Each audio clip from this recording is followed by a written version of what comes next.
Friday night, the A's got off to a great start to their 10-game homestand. Kurt Suzuki could not have scripted his return to Oakland any better as he greeted the A's faithful with a clutch home run. Jed Lowry finished the A's comeback with a go-ahead RBI to seal the win. Last night, rookie Sonny Gray shined. His command of all of his pitches kept the Rays hitters off balance, and at the plate, Coco Crisp drove in both of the A's runs to take Game 2. Today, A.J. Griffin will look to continue this run of solid pitching. It is September baseball. The A's go for the sweep. A's-Rays next.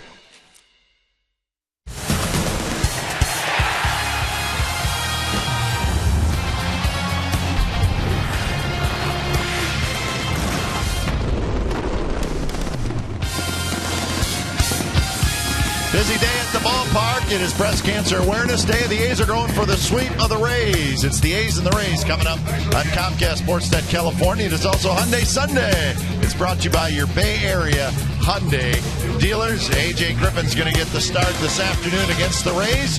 He'll be opposed by the veteran Jamie Wright. And the A's currently 2 behind the Texas Rangers in the division, but the A's are right now the #1 wild card team in the American League. The Rays are the second wild card team. Hi again, everybody. Welcome to Oakland A's baseball, along with Ray Fossey. I'm Glenn Kuiper. Well, it usually goes hand in hand.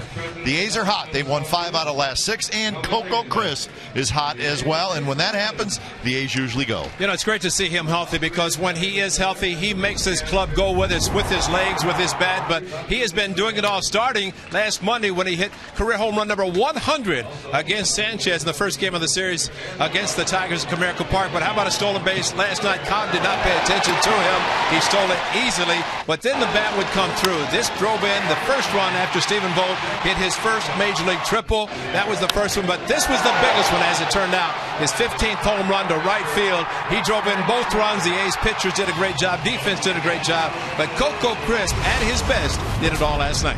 A.J. Griffin will start this afternoon. He won his last start in Detroit, Ray, but he has struggled some. He's just looking to – he doesn't seem to be quite the same pitcher in the second half that he was in the first half. You know, 11 wins, not that bad, but I think he'd like to be better, and probably could be. You look what he has done. The opponent's batting average has been good.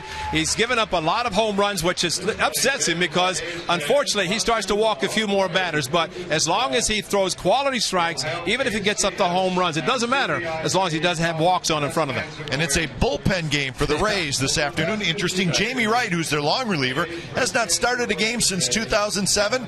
He's starting today against the A's. So the A's are going for the sweep of the Rays on a beautiful Sunday afternoon for baseball here at the Coliseum. We'll have lineups and then first pitch in just a moment.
Sportsnet California is brought to you by Jack in the Box.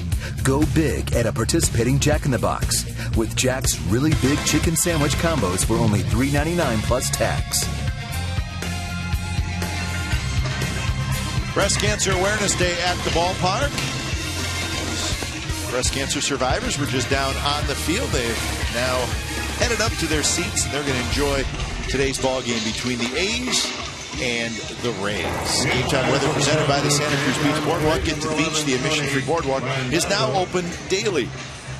Beautiful day, 79 degrees, just a little bit of wind, not much humidity. And the A's are going for the sweep of the Rays. So the A's have taken the field, all white uniforms today. The Rays will have the blue tops on. And let's look at the lineup for the Rays today. It starts with that man, David DeJesus. DeJesus will be in left field. Zobrist is the second baseman. Longoria at third. Joyce the DH. Loney at first. Myers in right. Jennings in center. Molina the catcher. At Escobar down to the ninth spot today. A.J. Griffin, not a great month of August, as he did finish with a record of 1-2, winning his last start. Went just 5+ innings. Got a lot of help for the bullpen. Only one career start against Tampa Bay and no decision. That was last year. So A.J. trying to start on the first day of the month of September on a positive note and try to pick up a victory and help the A's complete this sweep. Here's the A's defense. Cespedes, Crisp, and Moss in the outfield. Donaldson, Lowry, Sogard, Barton. And the infield and Vogt is again behind the plate. So we are set to go from the Coliseum with David DeJesus stepping in. A.J. Griffin is ready. And this ball game is now officially underway, and it's a fastball for a strike from Griffin. So 107, first pitch thrown here at the O.Co.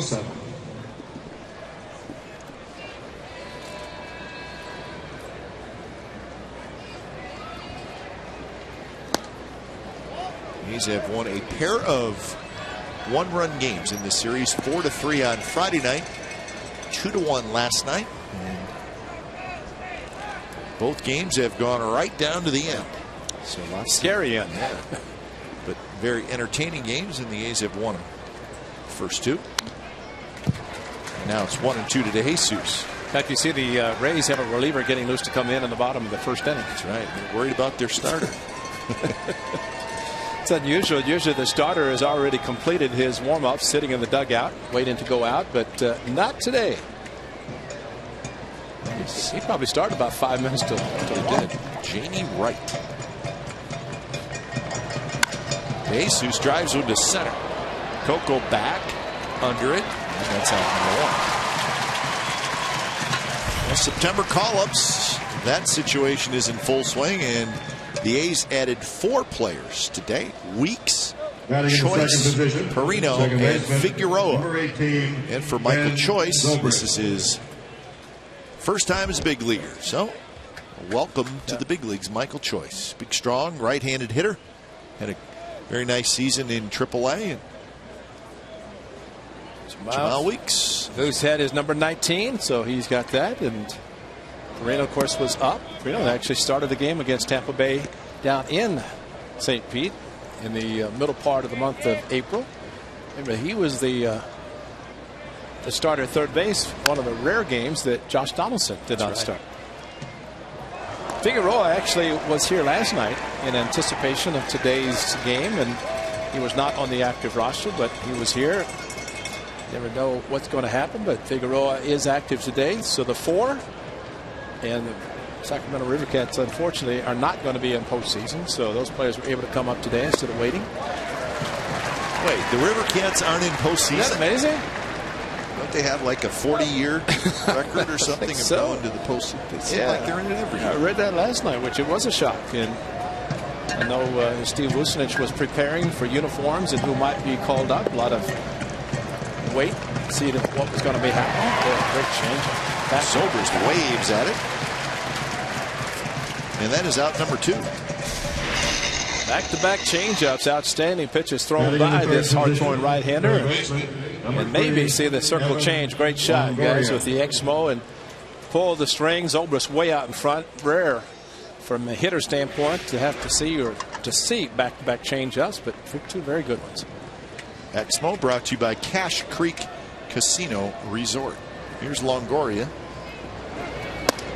First pitch is high. So the Rays have scored just 4 runs on 15 hits in this series.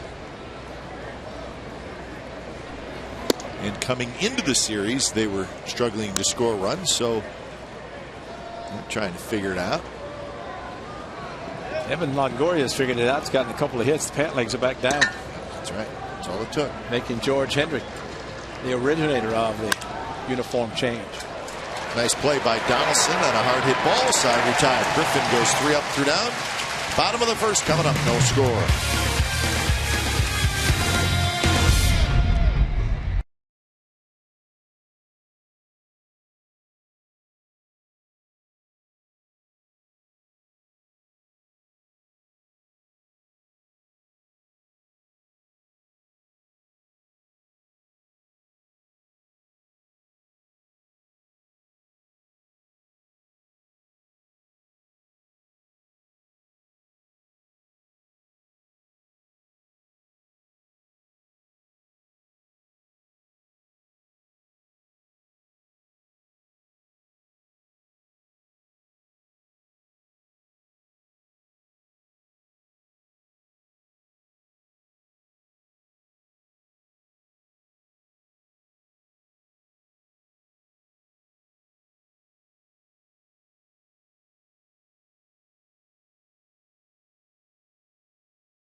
Coco Chris will lead off in center. Then Donaldson, Lowry, Moss, Cespedes, Callaspo, Barton, Sogard, and Foe.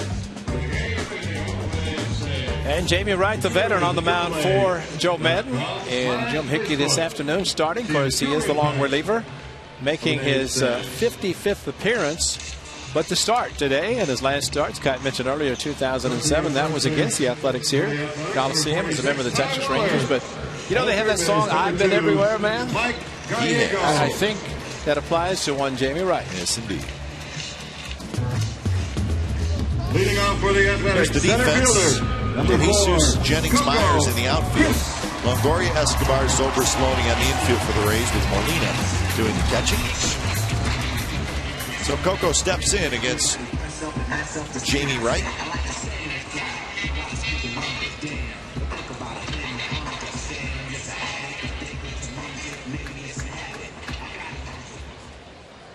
Tony Randazzo is calling balls and strikes today.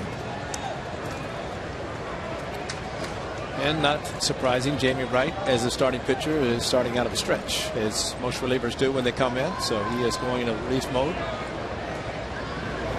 And you saw him down in the bullpen, and he jogged in after the top of the first ended. No different than if he was coming in the game in the 6th or 7th inning. So he's trying to keep it as normal as possible. Had his cup of water. His cup of water.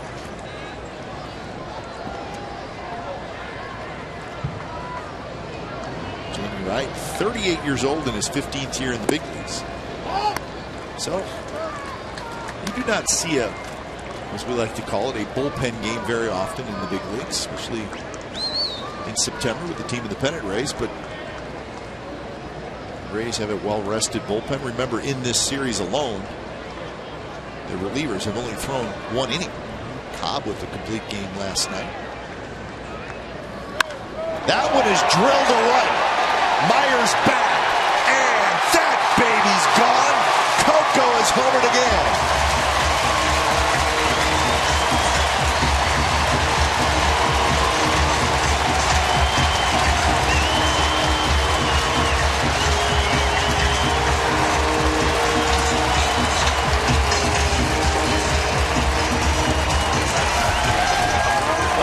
breaking ball. Watch the spin, the rotation. There's your slider, mid-80s, and Coco just dropped the hammer, dropped the head of the bat, and off his bat, gone. He knew it. He started the trot, and another leadoff home run for the A's center field. Well, home run his last at bat last night to give the A's a 2-0 lead, and leads off this game with another. So just like that, the A's have a 1-0 lead.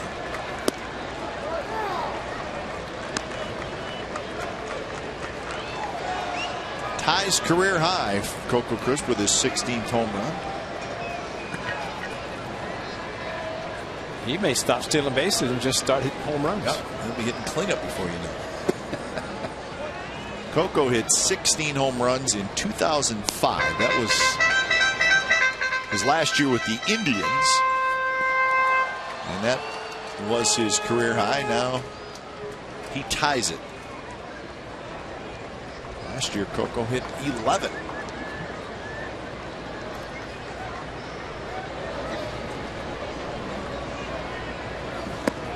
Big breaking ball in first strike.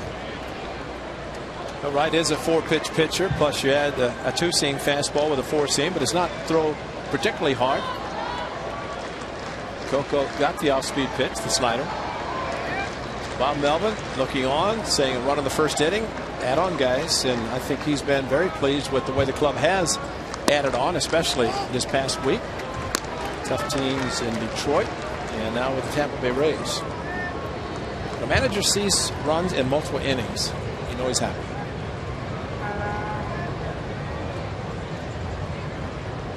Two and 2 to Donaldson, hitting .294 on the season. Hits in this series, both of them doubles.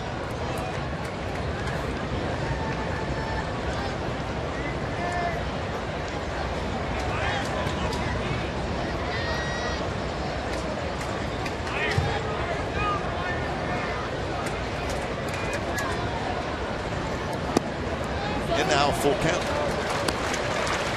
Backup slider. Molina wanted it outside. It stayed inside. Tried to frame it in the strike zone.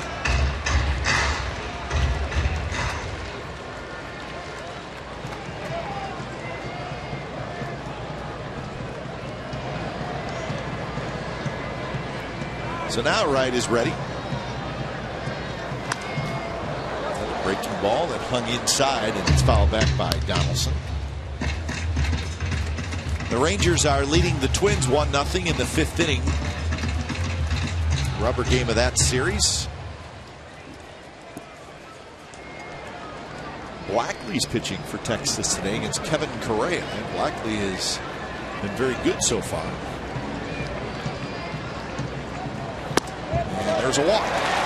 So a homer and a walk to start the ball game for the A's. So, you know, Cap, with Blackley pitching in Texas, how rare is it that on the same day, two pitchers started the game out of the stretch? Blackley always pitches out of the stretch, and right here, so amazing things that happen in a great game of baseball.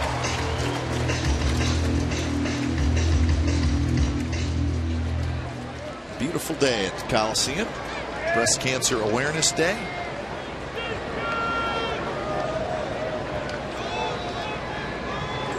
'15th annual Breast Cancer Awareness Days. It's a special day at the ballpark. Raising money for breast cancer research.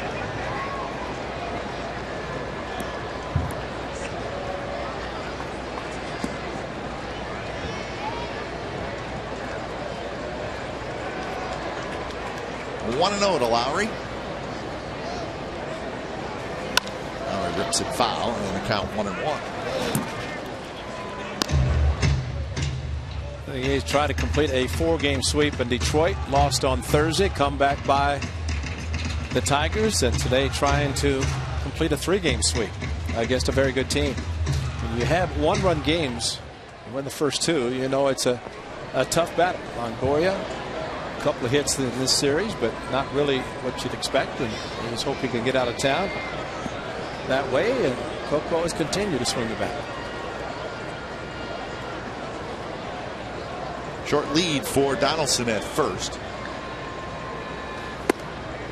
one just missed. You see Molina holding it for a while.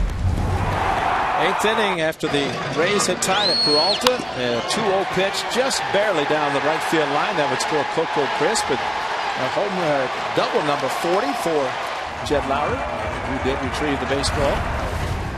As he continues to have, well, maybe a celebration for him today. This is the first month of his career. He's actually started to play in the month of September.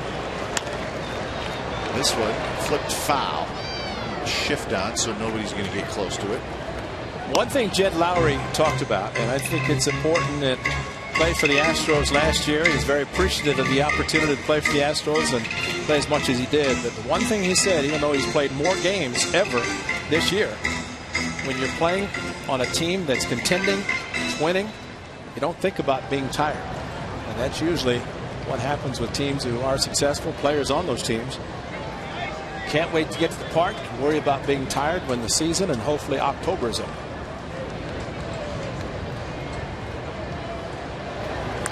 Two pitch, foul tip, and Molina held on to it.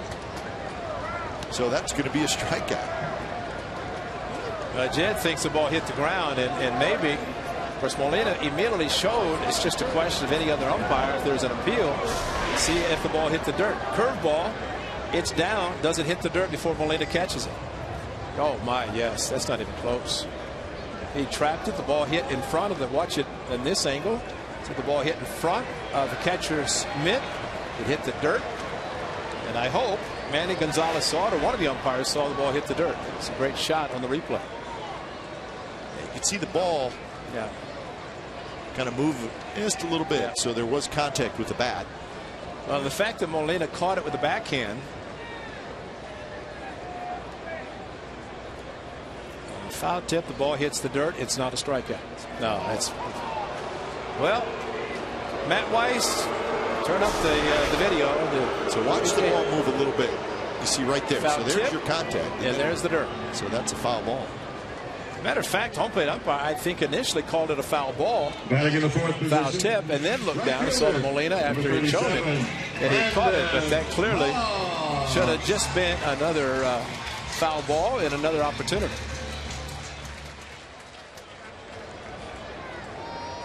So 1 out, and here's Moss. Shift is on. Longoria, the shortstop, is playing like the third. Longoria, the third baseman, is playing like a shortstop pulled in.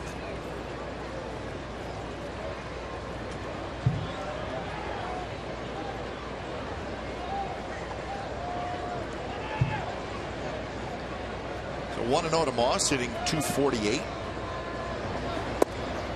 Missed again. Now here's Tony Randazzo. Watch, he's called a foul tip. That's a foul tip, and then Molina's showing that he caught it. So in order for it to be a foul tip, now Jed Lowry's standing there because he knows he foul tipped it and probably knew that the ball hit the ground. But Molina sold it, and he sold it to all four, as nobody saw the ball hit the ground after it was fouled. So a crafty veteran move by Molina.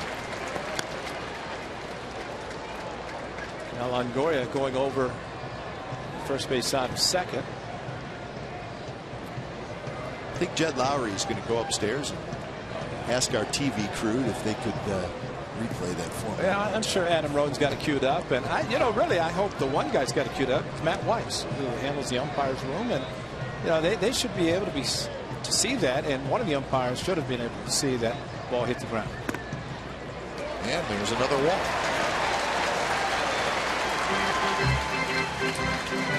So 2 walks here in the inning, and action in the bullpen. And you know what? It's not surprised it's a lefty first out of the chute, because the A's, with the right-hander starter, have a majority of the lefties in the lineup. And they got 4 lefties in their bullpen. Yeah. So you're right, Ray. You may see all 4 of them today. Yeah. I mean, that is not out of the question. Well, and you know what, Joe Madden, I'm sure, is thinking that if he brings a lefty in, at one point, will Bob Melvin start to pinch hit? I don't think he will. I think he will hold off. And, of course, the important thing for the A's is to get as big a lead as possible early. And it's a moot point. You can leave guys in no matter who comes in out of the bullpen.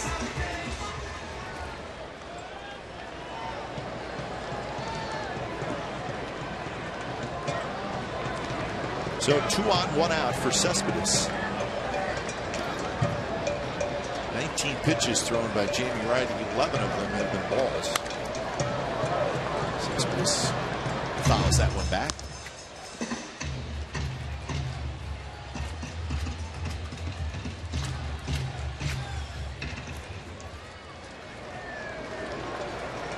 You know who's going to be the happiest sponsor today, don't you?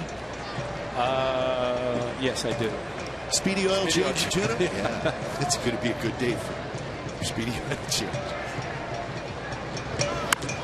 Bounced slowly to third, Longoria, and he doesn't get anybody. Huge mistake by Longoria, and the bases are loaded. He looked at Donaldson, thought maybe he could tag him. Donaldson was past him. And then, too much speed from Cespedes, and Longoria didn't get anybody. Well, Donaldson smartly stopped because where Longoria was on the grass, as he charged the ball, Donaldson actually stopped, so he didn't run into a tag. And then when he looked up, at that point, Cespedes, who was running hard, beat it out. And so smart running by Donaldson. Very good hustle. I mean, Longoria was, please give me a base to throw to, and he could not. Donaldson, perfect. He's a third baseman. He knows that maybe that's going to be a play that he'd like to get. So now, a meeting at the mound with Callaspo stepping in.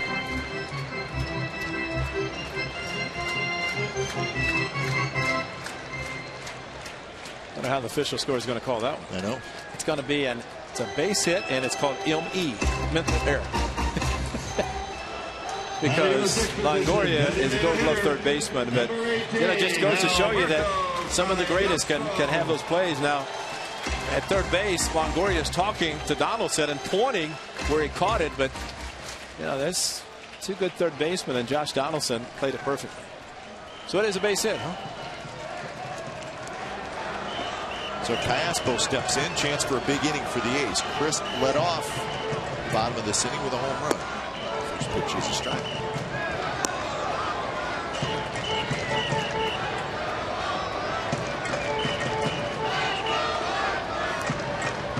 Interesting, right? You got 3 left-handed hitters after Callaspo.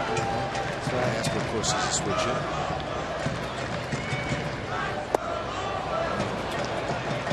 Trying to necessarily manage along with Joe Madden, but if your team's having trouble scoring runs, you're already down a run in the inning. I don't know.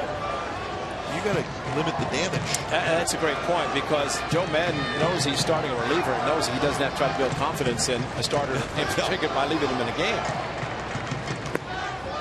And Jamie Wright knows that he needs to go as hard and as long as he can. I think the max he's thrown in any one game has been 3 innings. Yes, so it is. Mid-30s on the pitch count. But you know, the one thing Madden said, if he's economical, he could go deep. But so far in this first inning, he's not been economical, and actually he's caught a break, because who knows what Lowry might have done. So 1-2 the count. Callaspo steps out. Joel Peralta is the only relief pitcher that was used in the first 2 games of this series. That was, of course, on Friday night.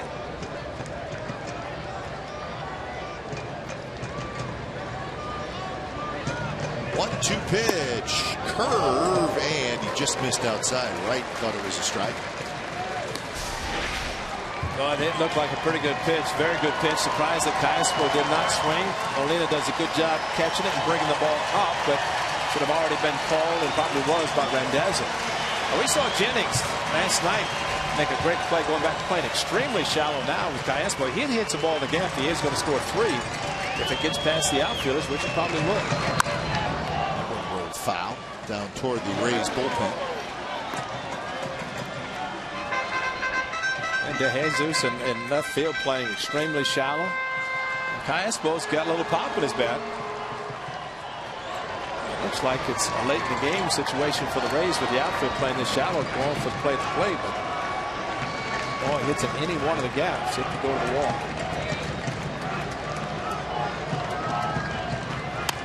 2-2 pitch.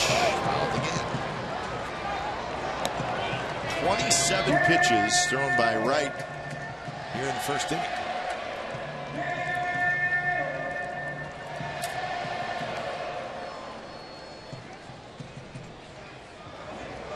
At this point, he's just trying to survive.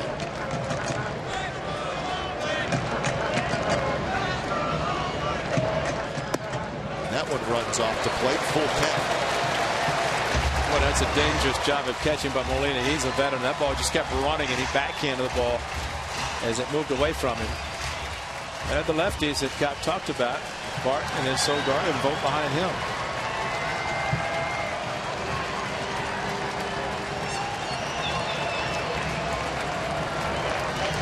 So 3-2. Here it is, and it's hit on the ground to short. Flip to second for one, and that's a double play. Callaspo hit it hard, a one-hopper right to the shortstop. And when it's all said and done, the A's get just the one on Coco Crisp. 16 home run. 1-0 A's after one.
"5 years as your #1 mobile app for live baseball. Available for iPhone, iPad, Android, and BlackBerry 10. At Bat delivers A's baseball with live audio, pitch tracking, stats, highlights, and more. Text At Bat to 31826 or visit OaklandAthletics.com for details.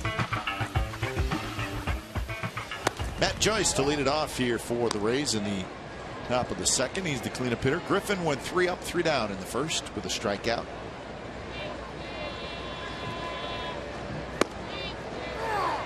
The Twins have come back. Twins have scored 3 times in the 5th inning, and they now lead the Rangers 3-1. Still batting in the 5th. Blackley starting to get knocked around a little bit.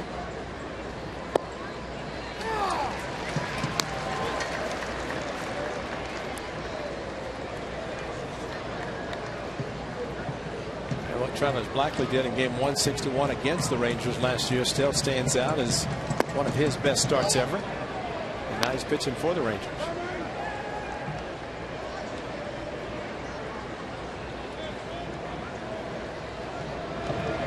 Two to Joyce, 17 home runs, 44 RBIs, and he fouls out the back. Another shift on for a hitter. 69% in shutdown inning opportunities for Griffin. Pace for AJ today a little bit slower than what we've seen the last few starts. He actually got a haircut. A little bit. 3 or 4 of them. Now he said the heat, humidity, and this was like Detroit where it was a little bit uncomfortable, so he got it trimmed up a little bit.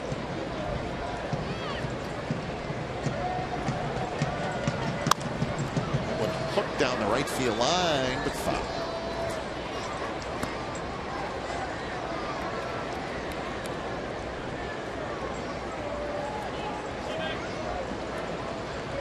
On the railing, and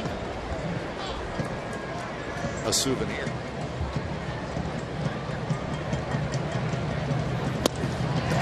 Swing and miss on a high fastball.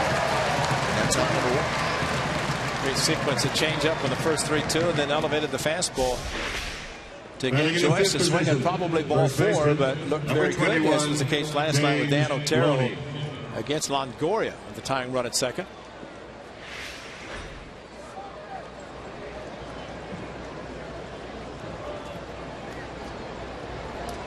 So here is James Loney.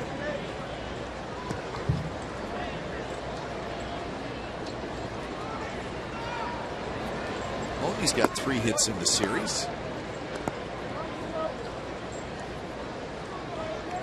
His average at .303, 10 home runs, 59 RBIs.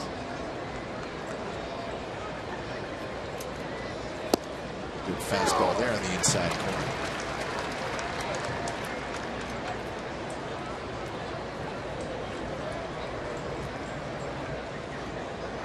No shift on the infield for Loney. The outfield playing him to left field, which is where he hits a lot of his at least hits that he gets, are usually left field, left center. Waits a long time on the baseball, as he did there. Think of the Rays, the first baseman they've had, a couple of stand out. Carlos Pena was a hitter with a lot of power, but did not hit for a high batting average. And for this left-handed hitter and left-handed first baseman, you can see the number of hits spread out quite evenly. Left field, 34 of the hits. Center field, right field for James Loney. Very, very good hitter. That one's belted to right. Moss is back. He's at the wall. Gone. Loney homers his 11th of the year. And we're tied at 1. High towering drive to right center.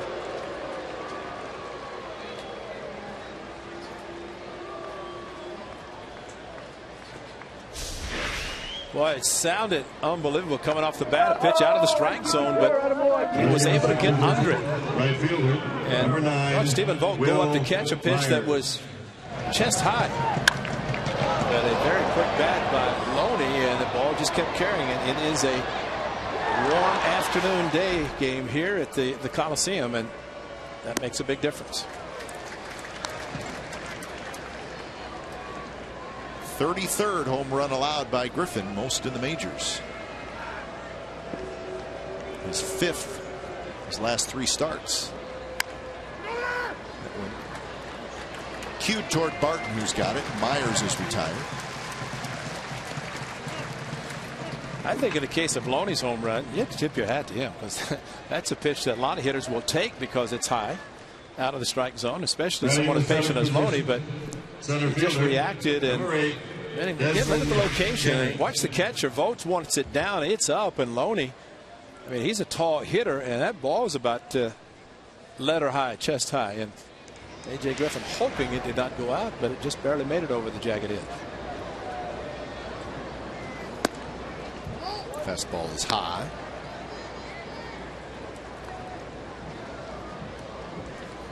So Jennings, the RBI hit last night, that 9th inning that knocked in the Rays' only run.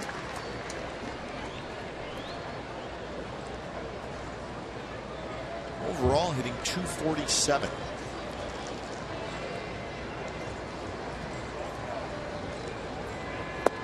There's the big curve. Drops in there, 1-2.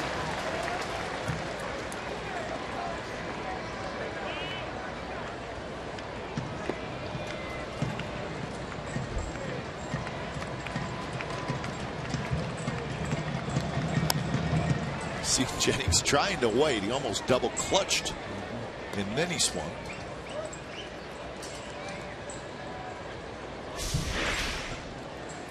Very good with the buckling of the knees, the jelly legs, and slow enough that he was at least able to make contact.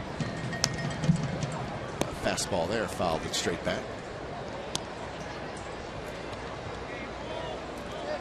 31 pitches for Griffin.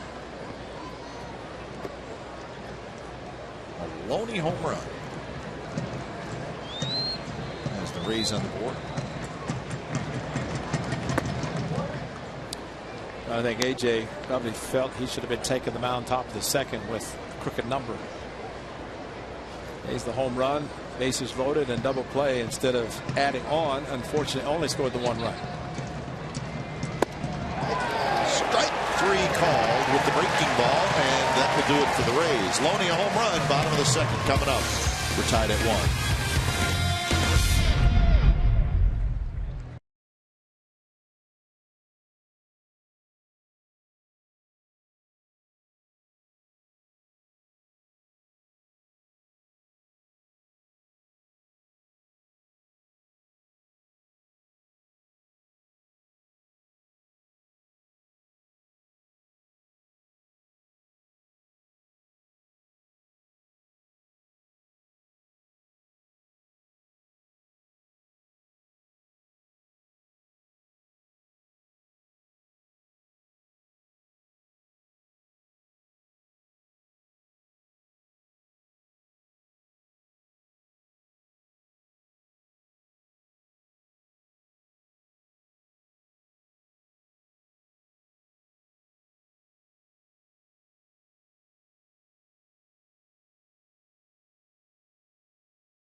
On A's In-Game Live, presented by Chevron, to enhance the in-game experience on your computer, smartphone, or tablet.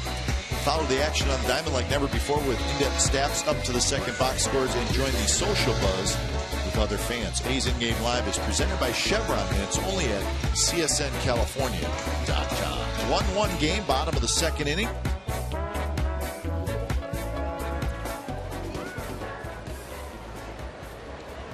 It'll be Barton, Sogard, and Vogt.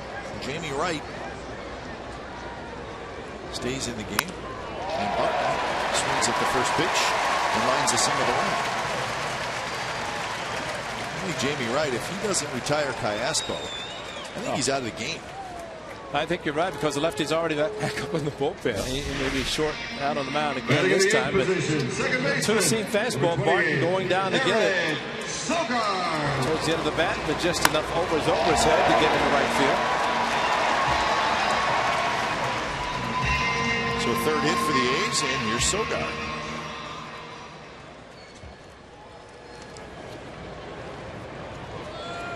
Sogard now hitting .264.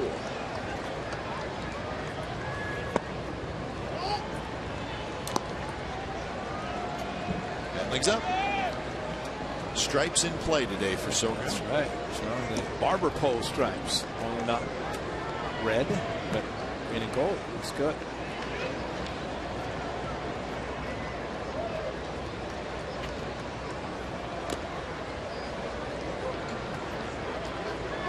Vogt will be next.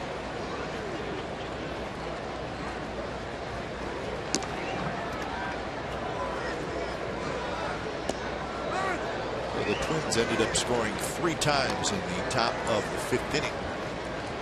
They lead the Rangers 3-1, bottom of the 5th. Rangers will be here tomorrow afternoon. That's why they're playing a day game in Arlington today, final game of the series. But starting tomorrow's series, it will be 1, 2, or 3. As far as the game lead, the Rangers have a 2-game lead starting play. The A's would like to make it a 1 by winning, and having the Rangers lose in a 1-game deficit starting the big 3-game series.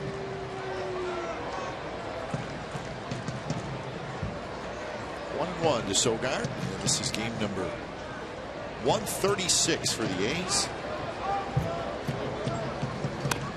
Bunted, and it's a good one. Molina throws, and they just get Sogard at first. So it'll go as a sacrifice. But the way Sogard went at the bunt, it looked like he was bunting for a hit. Trying to push it, just unfortunately hit in front of the plate and slowed down for Molina to make the good play. If it's another 3 or 4 feet, probably would have had a base hit.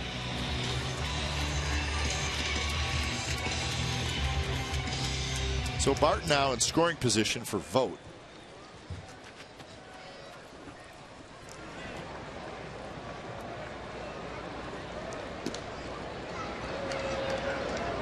First career triple last night for Stephen Vogt. Let's take a look at it. If he hits the same ball this afternoon, that's a slow curveball from Cobb, and high towering fly ball up against the out-of-town scoreboard. Might have been in today's game a solo home run. The difference of nighttime when he hit it and this afternoon. Longoria will chase just for a brief second. So the A's have 26 games left after today. 6 of those will be against the Rangers. Those will be the most competitive, but the other 20, you better have the same competitive attitude. And I'm sure Bob Melvin and staff will make sure, because playing sub 500 teams, they're very hard teams to try to beat this time of the year.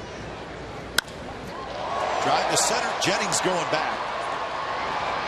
He's under it. He's got it. Barton will tag. He's going to try for third, and he'll make it. So runner at third. So that's the rest of the schedule. So basically the September schedule for the Athletics. After the Rangers, the Astros come for 4. And then 2 Minnesota, 2 Texas.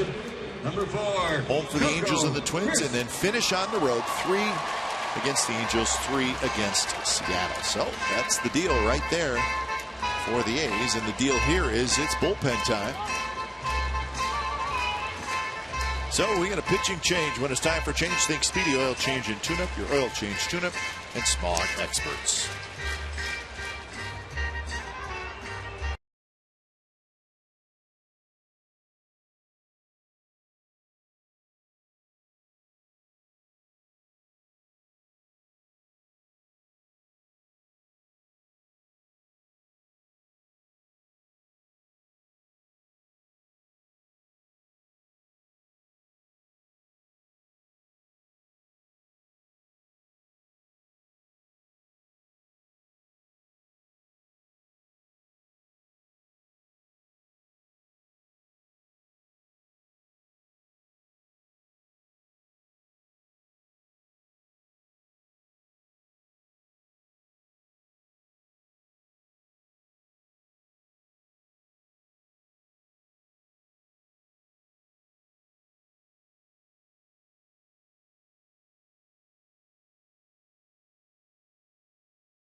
By Eric's Deli Cafe, celebrating 40 years of bringing it to the plate. Stop by Eric's and enter to win 40 years of free sandwiches with character. 1-1 game. It's the bottom of the second inning and the first pitching change of the afternoon. So Jamie Wright, remember, a reliever starting today. His first start in 6 years. So he's out. And Alex Torres, the lefty, comes in having a terrific season. Look at those numbers. 4-0, 1.41. Lots of strikeouts. Only 19 hits allowed in 44 innings. Joe Madden wanted to turn around Coco Crisp, but I think ideally, if he can throw Coco a first pitch fastball, Molina might not call it. Coco might be swinging. It's one of the best at swinging early. Turn around and bat right-handed when opposing manager brings the lefty in. Does have a good fastball, tops out low 90s. Coco rips one left center field, but getting over there is De Jesus. Boy, he got a good jump, and he grabbed it, and Coco put a charge into it, but nothing for the A's in the bottom of the second.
Get 2013 postseason rights. Just place a deposit on a 2014 A's ticket plan and secure your place in line for 2013 playoff tickets. For more information, call 510-638-GO-A's or go to oaklawnathletics.com/deposit.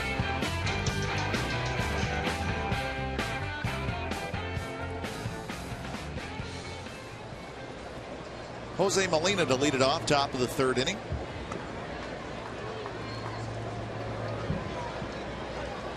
A's postseason participants last year. The Rays came up short last year. They made it in 08, and then in 2010, and again in 2011.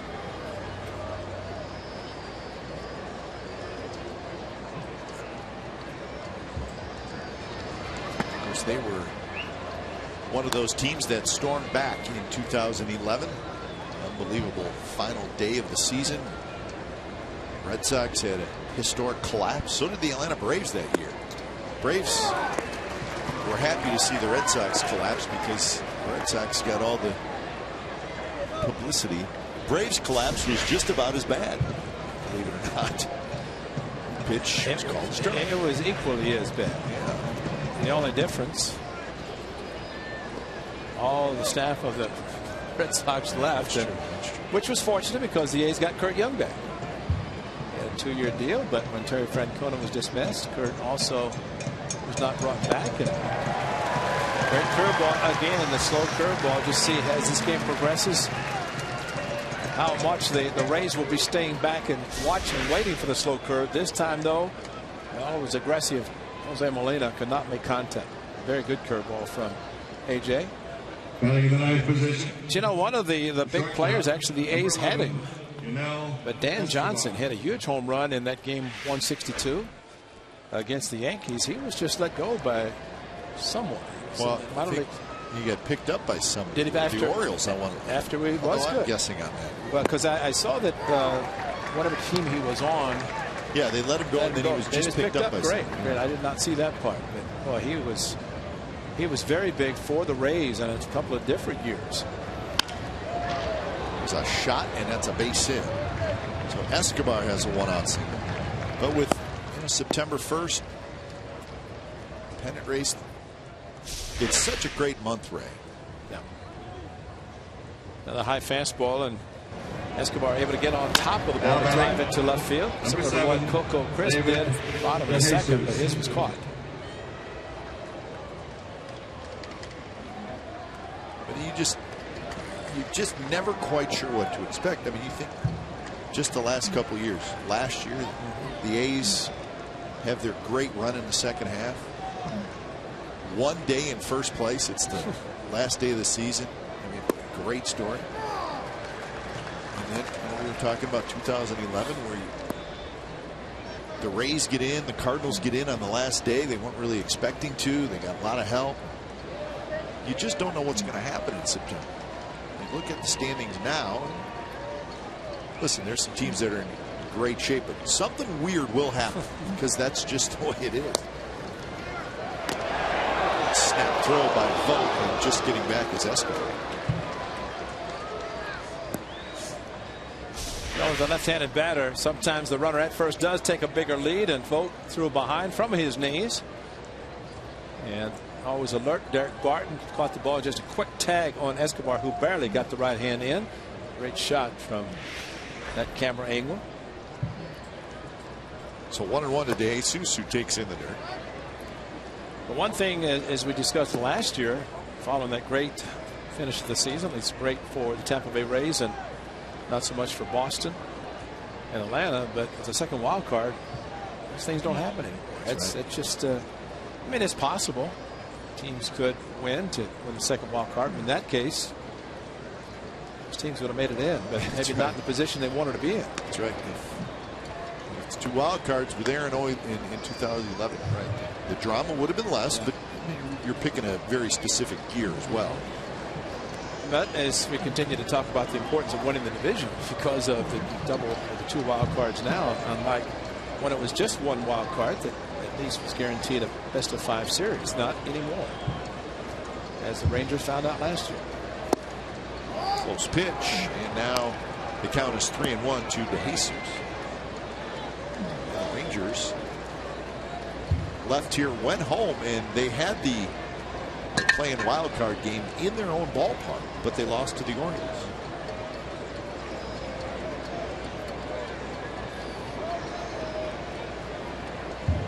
The 3-1 pitch is not close. So De Jesus with a walk, 2 on and 1 out for Zobrist. So 1 walk, 4 strikeouts now for Griffin.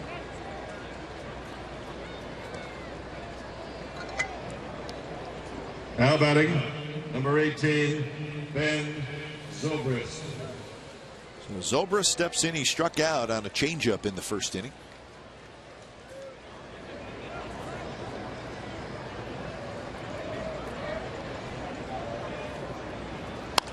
And he grounds this one to second. Sogard gobbles it up, and that one is a double play. Barton was able to keep his foot on the bag. Jed Lowry arguing with Brian Gorman, the second base umpire. He thought the sliding player was on a line. Doesn't matter. Double play turn.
side of David DeJesus as they go out of the base paths. And a better look. He's got to be able to reach back to touch second, or it's interference, an automatic double play. And I think David would have been out. That should have been an automatic double play, not even a completed throw. Because if the throw actually had gone past Barton and he stretched nicely, that would have been an automatic BP. So while Lowry argued, double play was turned. Not quite sure what Brian Gorman Didn't would see. be looking at. I mean, there's really nothing else for him to look at except make sure Lowry has his foot on the bag and then just look where the guy is sliding. I don't really know what else you'd be looking at. Well, even also the first base umpire Larry Vanover, because he's looking right at second and could see that he almost went to right field. Donaldson to lead it off, bottom of the third. He drives him to right field, down the line. It is foul.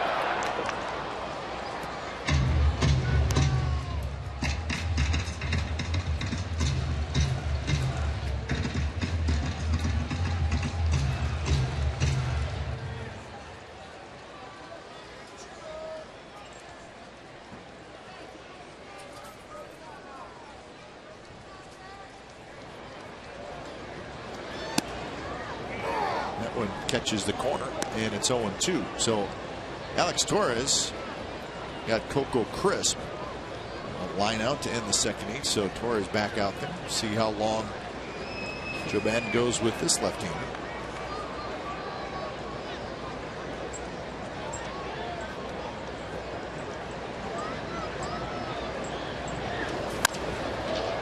Driven to right center, but playable. It's going to be the right fielder, Myers, who reaches out, grabs it, and that's out number one.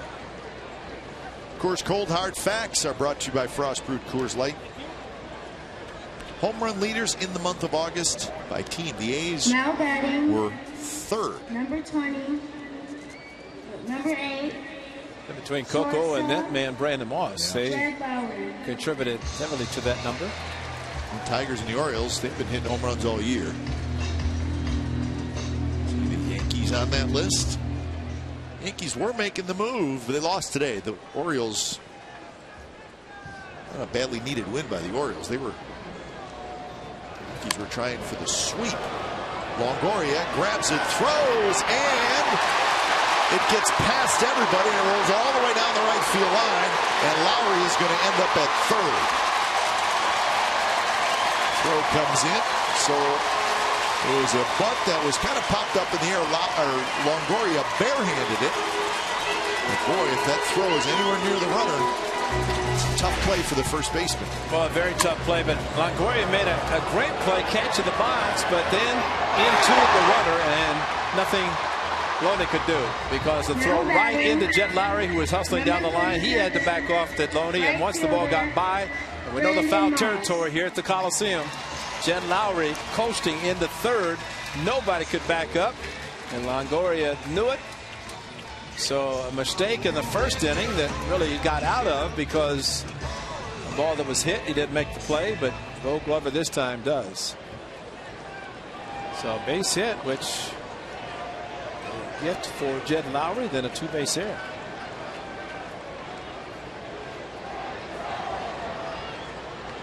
First pitch to Moss is low. Well, that air here at the Coliseum, it hurts you literally twice as much. Yeah, exactly.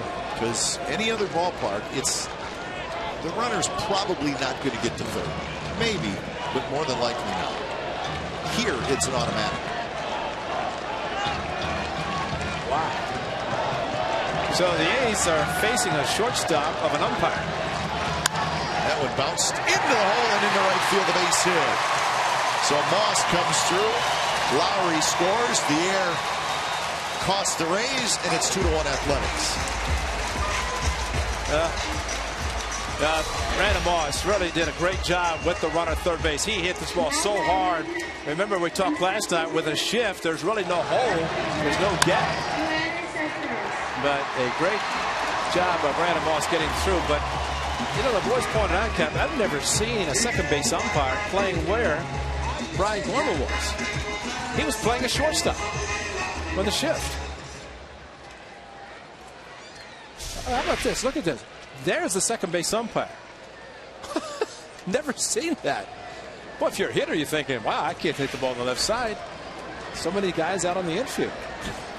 Never seen an umpire in that position. So the A's had a runner at third. Actually, the bases loaded in the first inning. Could not get them in. And of course, this time, Brandon Moss with a similar situation.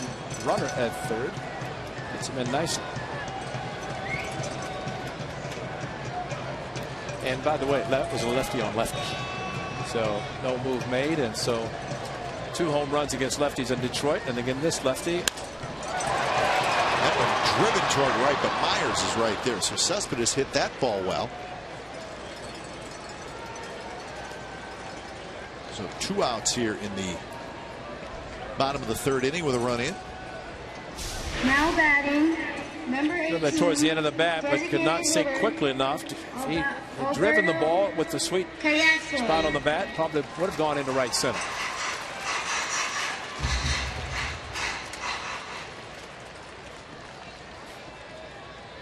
So Callaspo hits for the 2nd time. He hit into the 6-4-3 double play to end the 1st inning.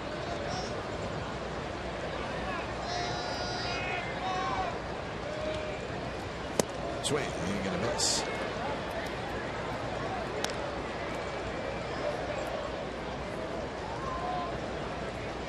Twins still leading the Rangers 3-1. That game now in the top of the 7th inning.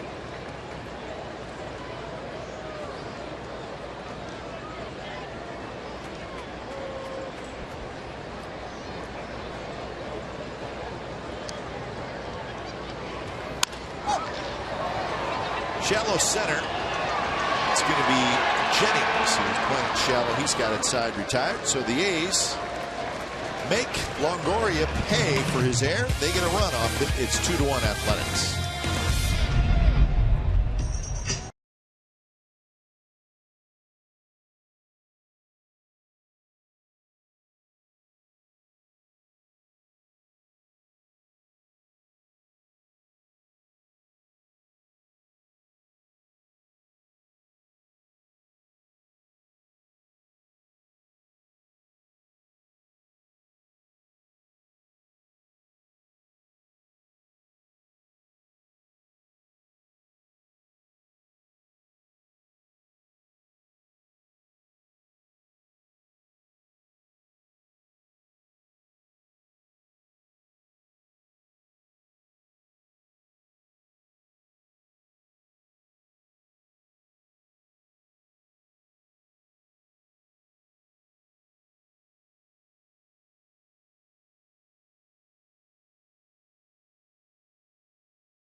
Was the 2006 season. Who were the 4 pitchers?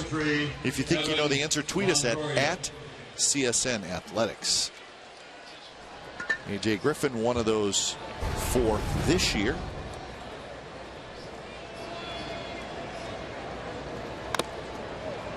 Longoria with a big rip. There you go, Cologne with 14. 11 for Griffin, 10 for Parker, 10 for Malone.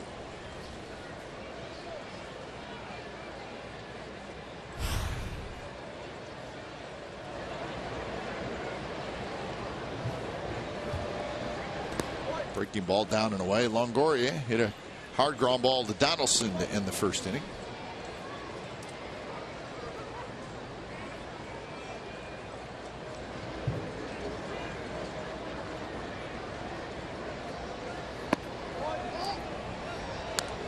2-1 A's lead here in the 4th inning.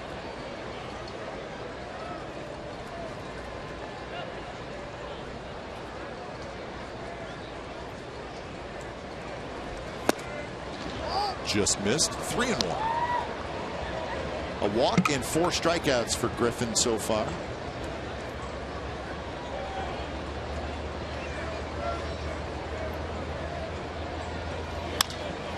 On the ground to Lowry. He's got it. And that's out number 1. So Longoria got himself in a 3-1 count, but grounds out to short. But it's so important for a pitcher to throw a strike. Just take a chance and see what happens, even with a power hitter. 20, Matt Joyce. Not always assured the hitter's going to hit it and get a hit. He did hit it hard, but right at the shortstop. He's already breathing that big sigh of saying, what is going on today? A couple of plays at third. Yeah, we don't want to rile him up too much. No. He's been really quiet in this series.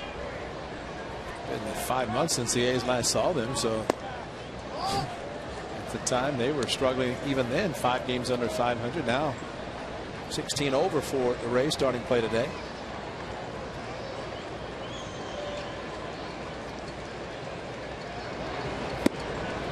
Taken all the way is Matt Joyce, the cleanup hitter, and it's a strike. Joyce struck out swinging in the 2nd inning.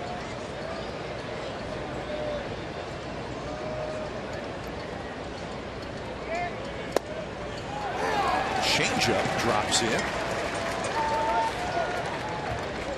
Throws some good changeups as he did to Zobrist in the 1st inning. Back-to-back changeups to 2 very good left-handed hitters. He went to it again, and Joyce was off balance, but just got a piece of it.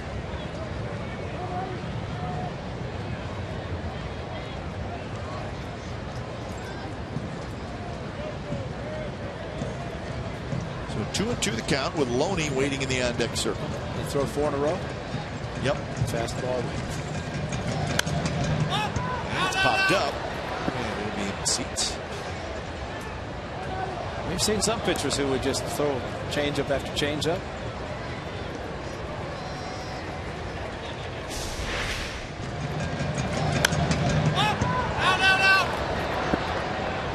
That was the pitcher, A.J. Griffin, that was doing the yelling. And a big curve, and Joyce swings and misses, and that is strikeout number 5. Again, a good curveball with 2 strikes after a couple of real good changeups. Fastball fouled back, but it's the single digit. He throws it with just the middle finger. And that's why it's thrown so slowly. He gives a lot of effort behind the pitch, but cannot throw it. Just picture putting 1 finger on a baseball and trying to throw it hard. You can't do it. But AJ has enough rotation on the great curveball and signature pitch, and it's a good one. First pitch curve, a strike to Loney. Loney homered in the 2nd inning.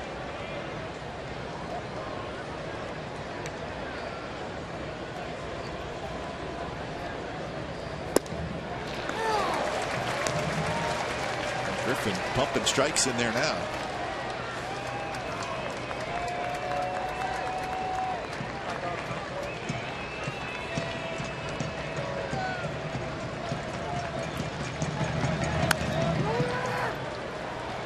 Griffin's going to have to hustle to get over. He does, and that will do it. 3 up, 3 down inning for A.J. Griffin. Bottom of the 4th coming up. It'll be Bart, Sogard, and Vogt.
Coliseum in another big day. Total money raised today, $61,395. Proceeds benefiting the American Cancer Society and Cancer Prevention Institute of California. So congratulations to everyone involved. The ribbon on the field today. All the ladies that were out there, breast cancer survivors. So another wonderful day at the ballpark. 1999 was the first year of Breast Cancer Awareness Day. So from then till now, $1.3 million have been raised for breast cancer education and research. So it's been an ongoing, successful thing here at the Coliseum. Wow. Headhunter right over the head of Derek Barton and able to get down quickly. More concerned was getting out of the way of a hard fastball like that, but also when you hit the ground, you hit the ground hard.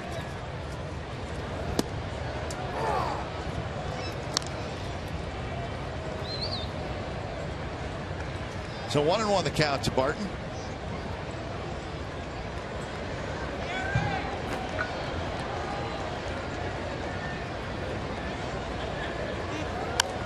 Barton got a breaking ball there and fouled it.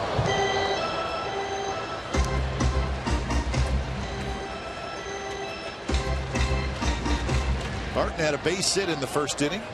That was off of Jamie Wright.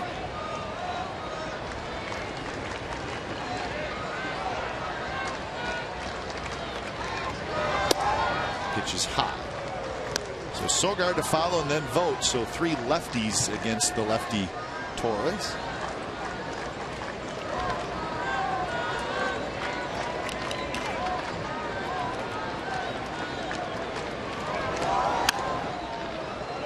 Emergency swing by Barton.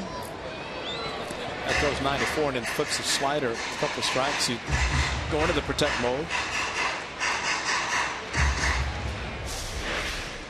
Barton waits a long time, and by doing so, similar to what Loney did, you just wait and make contact at the last instant. Reaches for that one again. This one's hit to left. DeJesus coming in. So Barton is retired, and that's out number 1.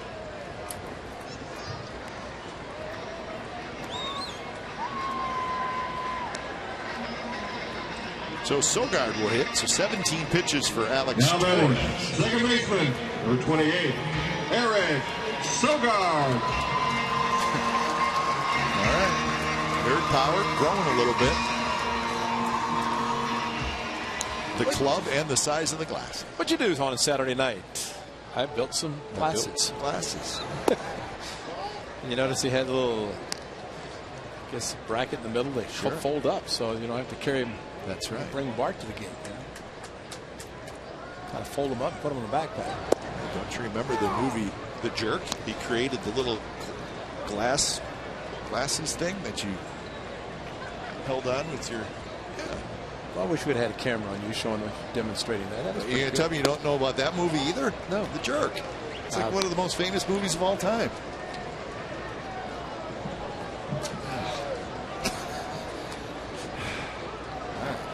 I've heard of it. Come on. You know what I'm talking about? The little glass holder. Exactly. It made him famous. He made lots of money.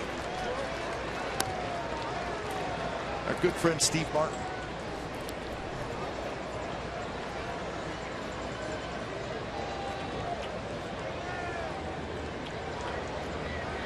The infielders and outfielders are moving as the pitch was thrown. You don't see that very often. And Sogard, it doesn't matter. Sogard gets the walk. Escobar, the shortstop, was walking to his left, and so was Desmond Jennings, the center fielder. Now batting, the catcher, number 21. Nothing would distract Eric Sogard. But you know, you mentioned Steve Martin. You will remember Steve Martin fathered the bride. Yeah. When your young daughter decides, Daddy. Yeah, that's true. Can't wait for that. Can only imagine. And maybe you could hire Frank. Frank was great. Yeah.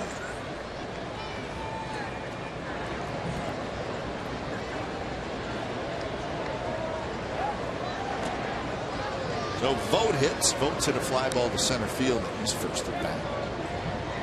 Twins still leading the Rangers. It's 3-1. in the top of the 8th inning. But the day in Arlington is not as beautiful as this is today. It's great afternoon at the Coliseum. Day baseball is special. Again tomorrow on Labor Day. I was thinking about the trade that the Twins made. The A's will play the Twins 7 games, 3 in Minneapolis and 4 here. The first time in this 2013 season that Justin Morneau will not be swinging the bat. The Rangers, of course, experiencing this weekend without Morneau in the lineup for the Twins. That one hit very hard, and that is a double play. Vogt hit it right on a button.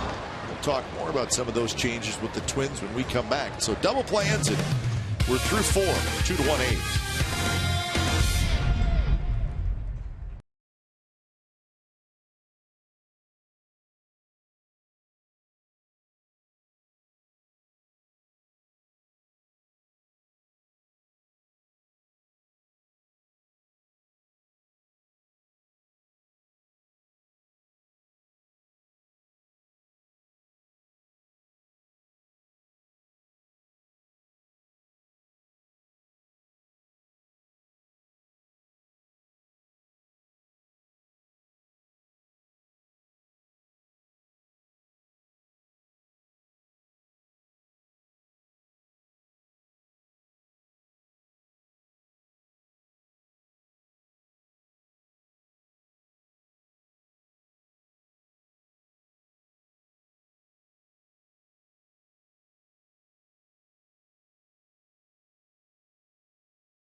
Last time the A's had 4 pitchers with 10 wins was 2006. Who were they?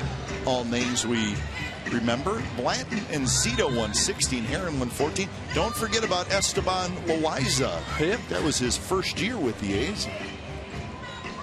Career as an athletic didn't quite turn out like maybe we thought it would, but he did win 11 games and for a team that won the division. Esteban Loaiza. Yeah, I think Esteban's in Detroit for that downtown race going on. That's right. It's this weekend. The Grand Prix of Detroit. Baltimore. Baltimore. You're right. I'm sorry. They had one in Detroit, but it was Baltimore. But I think Loaiza is entered into that. There was guardrails and bleachers all over downtown Baltimore when we were there last week. Fortunately, the race is this weekend. I guess will be finished by now. We got to find out what the heck is going on.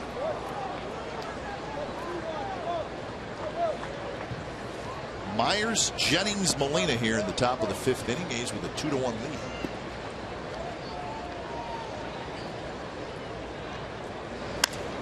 Myers drives one toward right center. Long run for Coco, and he will get there. He had it all the way, I think. Moss was hoping as he went in the slide behind him. Brandon Moss has played outfield enough to know that you always defer to the center fielder with Coco. That ball slicing back towards the right fielder, but Coco coming hard, and Moss went into the slot behind Coco, put his glove down in the event. He missed it, but Coco, with his great speed, kept his feet, caught it easily. Crossing pattern. It's about the 40-yard line. Jennings takes a breaking ball for a strike.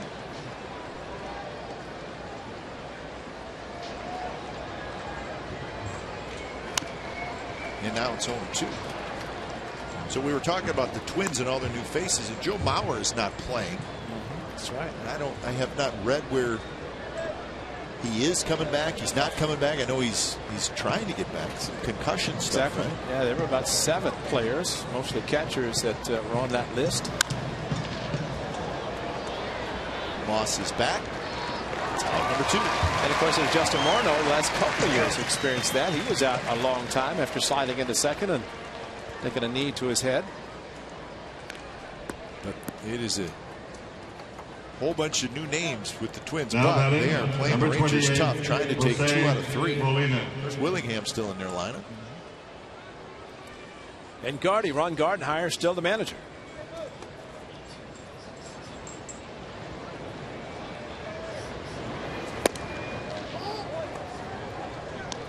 Can't wait to see Ron Gardenhire, see how many cheeseburgers he eats. He's a big cheeseburger guy. I'd gladly pay you Thursday for a price of a cheeseburger. I don't have any problem with that.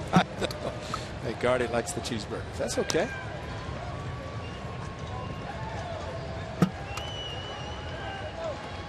The 1-1 the count to Jose Molina.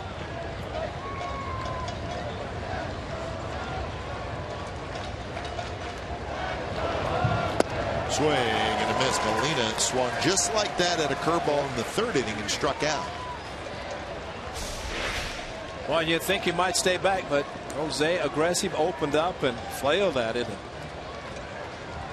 you know, it's tempting, and came back with it again. And he did not hold up. So Molina, a couple of strikeouts against Griffin. He's got 6 now in the game, and he's retired 7 in a row.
Brought to you by Hyundai. Hyundai Sundays brought to you by your Bay Area Hyundai dealers. Beautiful, beautiful Fox Theater in downtown Oakland on Sunday afternoon. A's leading 2-1, trying to sweep the Rays. As we are into the month of September.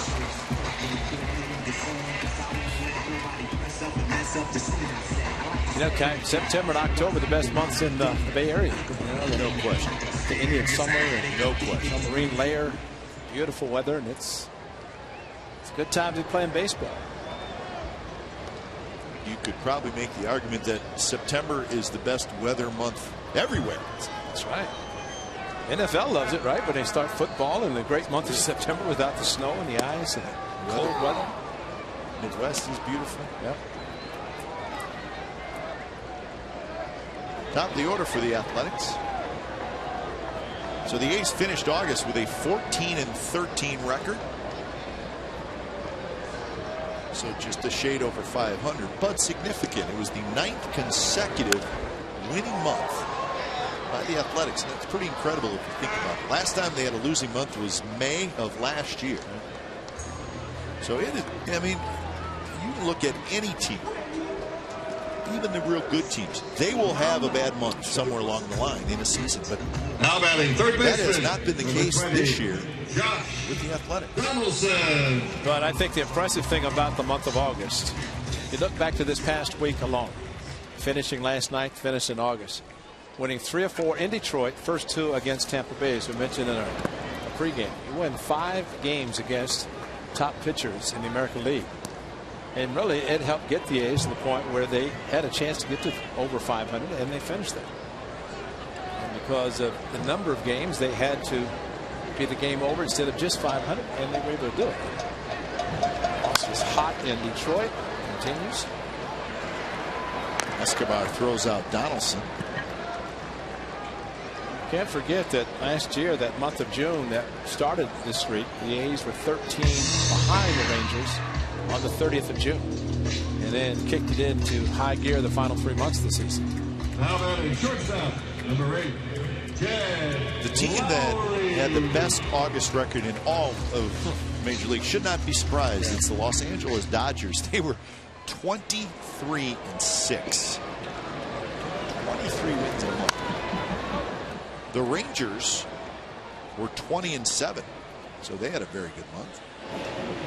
Tigers had a good month at 19-11. Brandon Gomes starts to throw for the Rays. Okay, remember the A's had a 6-game lead over the Rangers. Yep. And then look at the record for the A's, record for the Rangers, and depending what happens today, the A's could be 1 out if the A's win, the Rangers lose. Starting play tomorrow. See, the Rays are a very good team, but had a poor month of August after a great month of July. It's just hard to consistently win every single month. You may have injuries, you may have a couple guys struggling some.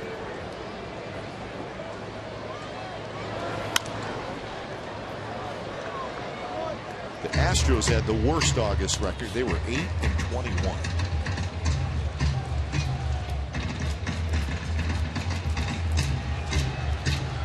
Red Sox and the Yankees both went 16-12 in August. Red Sox winning again today. They're trying to finish off a sweep of the White Sox. They're leading 7-6 in the 9th inning at Fenway. 2 of the 8 wins by the Astros in the month of August came against the A's. That's right. Here. Yes. Yes. What's that all about? Lowry rips one to left field. Hustling back is DeJesus, and he's going to play it off the wall. DeJesus got a good bounce. He throws it back towards second, but not in time. And Lowry has another double. Well, he's on his way to the 50 mark. That's number 41. Manny Machado just about 5 ahead of him, but a 2-strike bullet over the head of DeJesus in left field, and not enough elevation to get it over the out-of-town scoreboard. Hustling all the way, thinking double. I think from his standpoint for Lowry, in saying that he's more the line drive doubles hitter, because as he leaves the batter's box, he's thinking double, and if he is not running hard out of the box, he does not make it. So here's Moss, who's had a good afternoon. A walk and an RBI single so far for Moss. See the circle change up grip, and Lowry just a little bit out on the front foot, but still enough upper body to drive the ball over the head of the left fielder.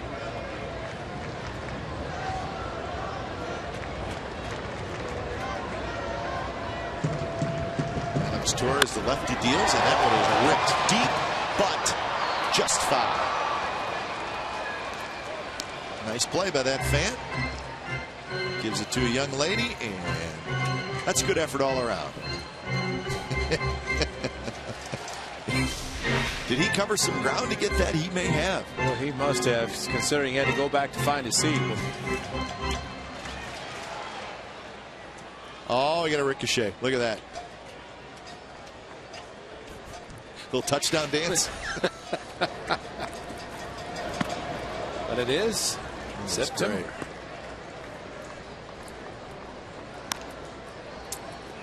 Well, Brian Gorman must have had a conversation with the other umpire. Said, "What are you doing at shortstop?" So Brian Gorman with a shift again now. He is back in his normal position. So we do know that the second base umpire can find a place. He's there instead of over here. So that's the difference in the setup by Brian Gorman in this at bat with a similar shift.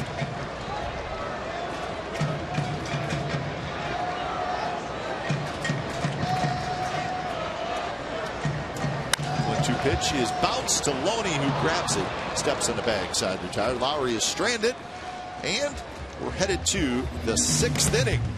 A's 2, Rays 1.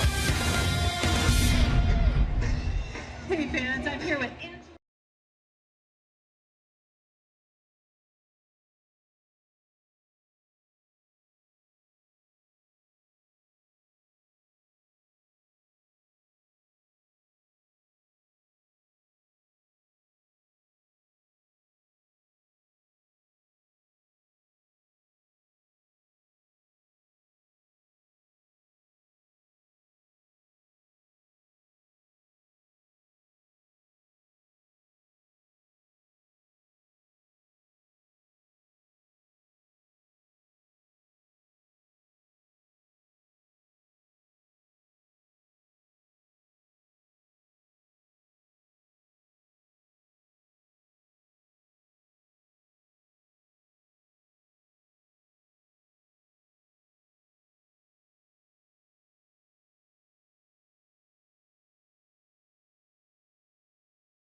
This popular post-game event is highlighted by A's players sharing their testimonials as well as a performance by Donnie Moore and the Radical Reality team. For more information and tickets, go to OaklandAthletics.com/faith. You must purchase a special ticket for this event to participate in the post-game festivities, and we hope you do, because it's always a great turnout to witness a very, very good event following the game next Saturday against the Astros.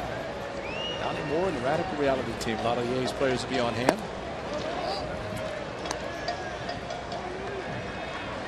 Escobar to lead it off, followed by DeJesus and Zobrist, top of the 6th. Griffin has retired 7 in a row. He's got 6 strikeouts. He's been good so far. The only run, a James Loney home run. The Twins have added a run. They now lead 4-1 over the Rangers in the bottom of the 8th inning. And that one is Sky to right field. Easy play for Moss. And that is out number 1.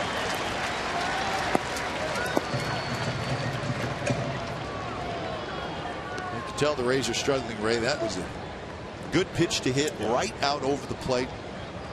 An 88-mile-an-hour fastball, and that's just popped it up. You know, the fact that AJ has done such a good job throwing the changeup, the curveball, the slower pitches, that maybe it would not figure 2-0 would be a pitch that he would try to throw it. But you are a right-handed hitter, and you're right, hit a ball not that hard to right field, the opposite field. That's not a very good swing. Top of the order, and it's DeJesus who has hit a fly ball to center field, and he has walked.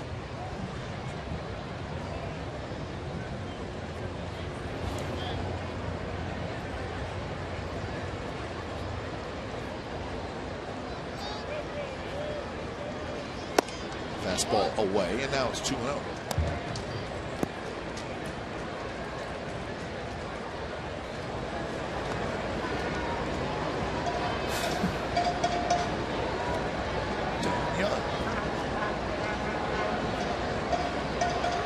Phillies this year, and then picked up by the Rays. Yeah, let go by the Phillies. Played the World Series last year with the Tigers.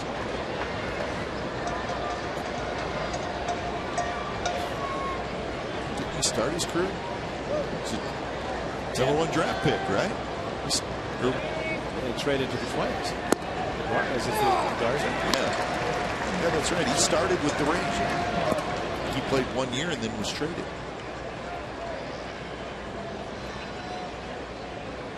Three and 1 to DeJesus. That is Zobrist waiting in the on deck circle. After Zobrist, it would be Longoria.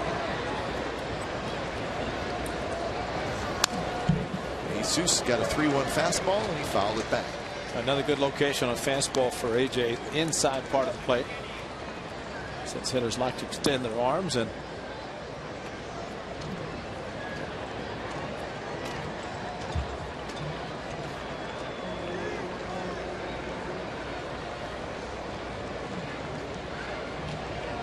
pitch number 81 coming up from Griffin, and here it is, and it's popped up. Tough son, Lowry fighting it, still fighting it, and he cannot make the catch, and DeJesus is going to be at second base. So tough break for Lowry. It was way up there. It was a very high pop up, and you could tell he was fighting it right from the get-go. Well, you'd like to think that as high as this ball was hit, that somebody would be coming charging in center field as Coco. And I guess at the point that Lowry was calling it, trying to find it, could not find it. And you can see his lips moving, so he's probably saying, I got it, and then reach back. And, you know, an infielder goes out, he's got to be hoping an outfielder's calling him off because they have a better angle. But maybe Lowry was calling so avoided a collision. And you go out and just pray, somebody call me off, because it's difficult to find it. That's a good break for the hustling DeJesus to get to second on what should have been the second out. And you're right, it almost looked like right off the bat he didn't see it, because he didn't go back right away. He was shading his eyes, and then he started to move back. When you start drifting like that on the ball in the sun, you can't find it. So it goes as a double for DeJesus.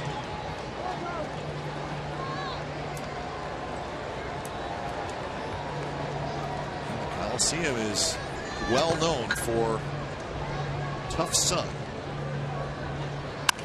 That one's hit hard, and Moss has it, or Barton has it, flips to first, and they got Zobrist. What a play.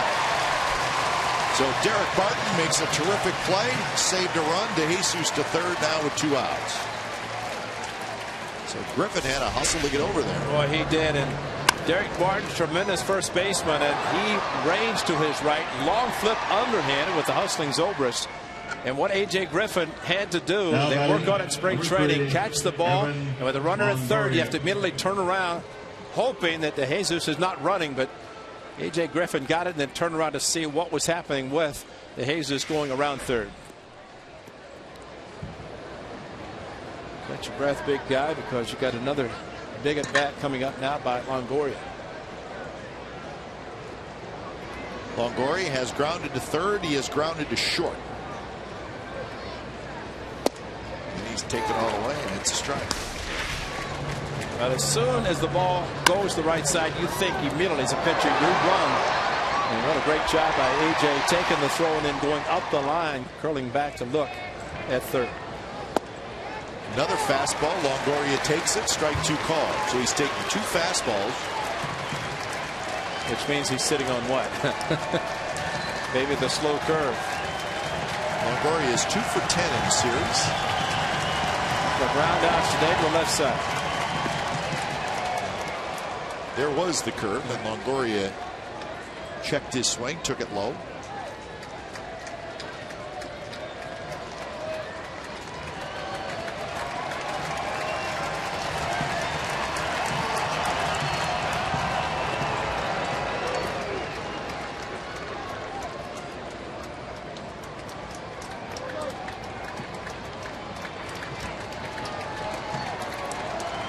Outfield straightaway and deep.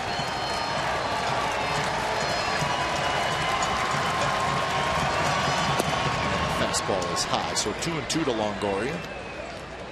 That's Dan Otero last night when he elevated the fastball to Longoria. He swung and missed. I said intentionally, and he got to look at him. He goes, I'm a sinker ball pitcher. But it worked out perfectly as Otero got the big out in the 8th inning. Strikeout. Swing and a miss. just a big curveball, 67 miles per hour, and the Rays strand the tying run at third. Bottom of the sixth coming up, 2-1 A's.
Let's go back to last night. Sonny Gray, 6 2/3 innings. He gave up just 5 hits, no runs. He had 7 strikeouts.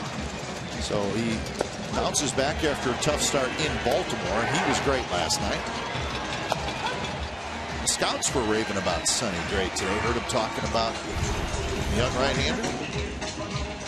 102 pitches when it was all said and done for Sonny Gray, and he got the win. But I think there were some who said Sonny Gray may be more of a middle to back end of a rotation, and that upsets some people. He's pitching really right now like an ace, and I think it's a question of how much he's going to be able to pitch. As they always look at innings and pitches, etc. But pitching as well as he did, let him go. Pennant race. Leading off the bottom of the sixth inning. So when it's time for change, think Speedy Oil Change and Tune-Up. Your oil change tune-up. And Smog Experts, it's Brandon Gomes. A right-hander comes in.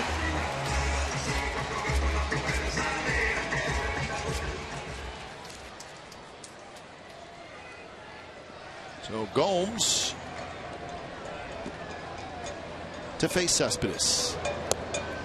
And the first pitch is a slider for a strike. The Rangers got a run in the bottom of the 8th inning. Brzezinski with a home run. So it's 4-2 Twins. Top of the 9th inning.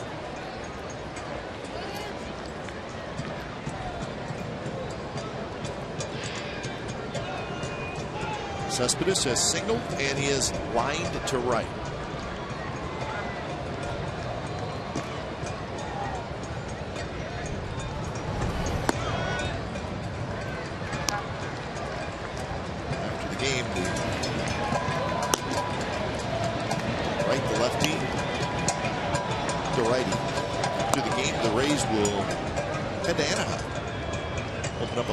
Series against the Angels tomorrow. They'll be in Seattle next weekend, so they have a full week on the road yet.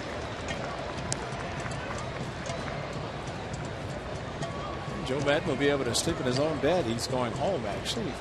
He's down in Southern California. It says he has a 40-foot RV that is parked in Florida. Huh. And when the season's over, guess what Joe's going to be doing? He hopes it's going to be a late October, November trek back across the country. In the RV? Oh, yeah.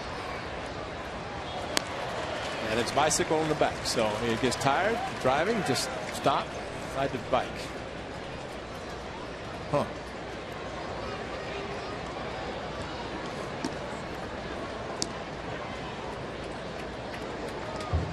Callaspo to follow, and then Barton.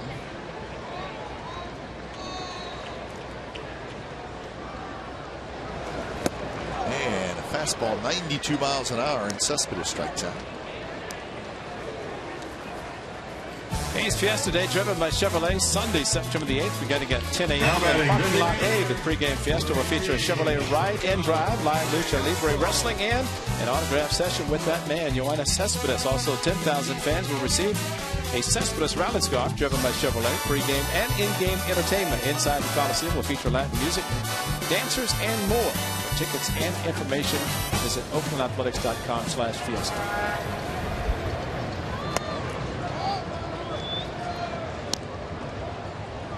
Callaspo has hit into a double play and hit a fly ball to center field. He's the DH today.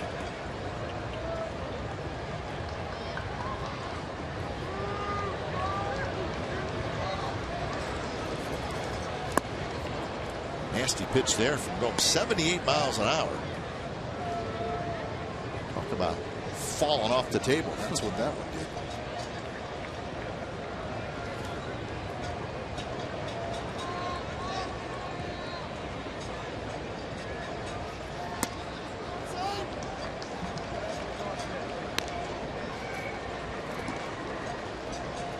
The A's have won the first two games by 1 run each. I think they'd like to a bit more insurance.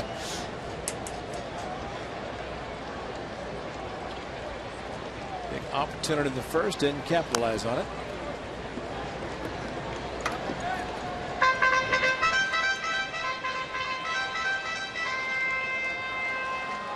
A's are 26-17 in 1-run games, so that's a good record.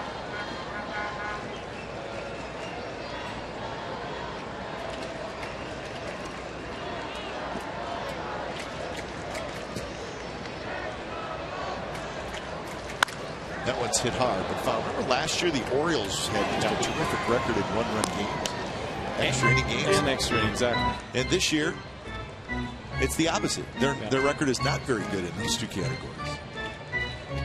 And it's not surprising because that's such a hard thing to do every year. Yeah. 1-run wins, the extra innings. The A's, of course, the 14 walk-offs last season, counting the one in postseason. Those are hard to come by. There's that tough Sun. And Zobrist, the second baseman, takes charge. So that's out number 2.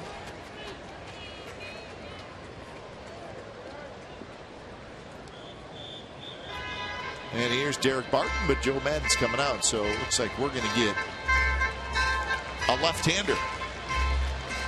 So and that looks like the former Astro Wesley Wright. So Wright to face Barton when we come back.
California is brought to you by Cache Creek Casino Resort. Cache Creek's endless summers, waves of cash every day. Visit cachecreek.com for details. A's 2, Rays 1. It's the bottom of the 6th inning. So Wesley Wright is the new pitcher for the Rays. And he is on to face the left-handed hitting Barton. So if you're just joining us, the Rays started a reliever today, Jamie Wright. And I guess that was the plan all along. Have a committee game, meaning Joe Madden may use his entire bullpen today. Derek Barton above the shin guard, and that's why he went down so hard. Last at bat had a ball thrown at and over his head, got out of the way, and then this one fouled off his front side. Wesley Wright traded over from the Astros to the Rays. That was on the 12th of August. So he went from a last place team to a team in the pennant race.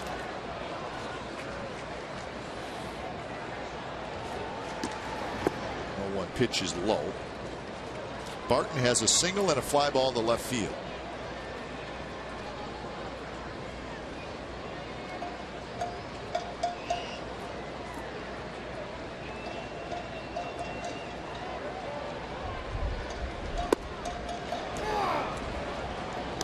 Fastball low 90s. The good slider he just threw Barton.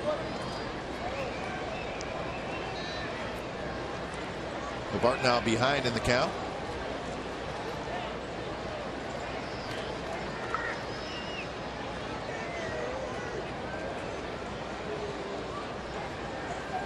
Swing and a miss. Stayed with a fastball, and Barton strikes out. So the A's go quietly in the 6th. 7th inning coming up. It'll be Joyce, Loney, and Myers. 2-1 A's.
Solid innings, and he has thrown all of his pitches. Good change-ups back-to-back to get Zobrist. Elevated the fastball to Joyce. How about a big curveball there? And a slider, curveball, and how about the biggest one? Maybe of course that's Molina. This was the big. That was last inning when runner at third, the tying run, but got Evan Longoria. Threw him a couple of fastballs for strikes and then finished him with a slow curve. So AJ, 6 innings. 3 hits he's given up, and he's pitched in the 7th inning. Pitch count is good.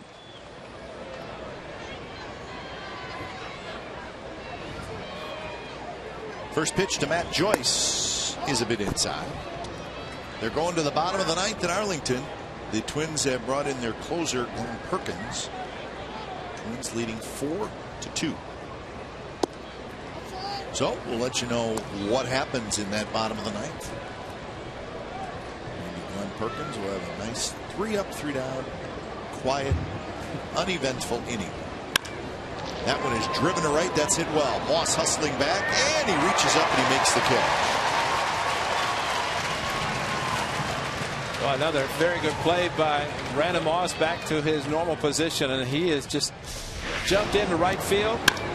Played it very well after playing very well at first base. But he made a hard play look easy. The ball was hit very hard by Joyce. Tracked it back, turned properly, and right at the warning track made the play. He's good. Very, very good. This article in this morning's paper called him the humble grinder. He is very humble, but definitely grinds out and appreciates being with the A's. Son Jaden is always happy when the A's win. He was in the clubhouse last night after the game. Likes the win, so he can come in and see Daddy. 1-1 to Loney, who has homered and grounded out.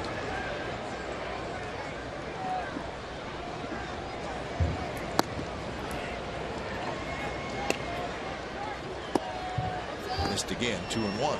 See Otero starting to throw. Balfour has thrown 3 consecutive games.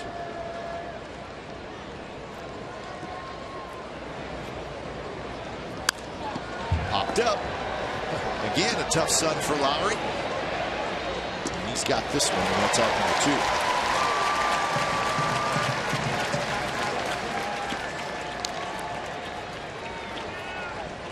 Well, Grant Balfour might be looking at this series. Former team of his is Jed Lowry, this time under control, using the glove all the way and letting everybody know he had it. And he does make a fine catch and big sigh of relief. But last end of the season, when Grant Balfour very much said, I'm going to close out every game, and he did against the Rangers to the point with the blowout in the final game. He said to Lieber, who got it, said, what are you doing here? Sit down. I'm going to take it.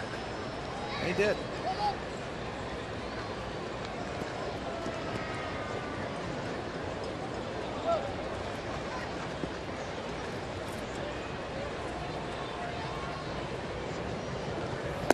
Two 2-0 to Will Myers. 0 for 2. Power though, so Griffin has to be careful with Myers. He's 1 for 6 in the series.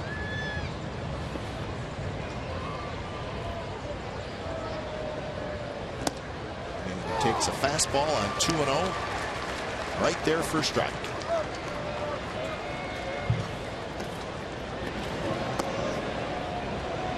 Jake McGee starts to throw, another left-hander.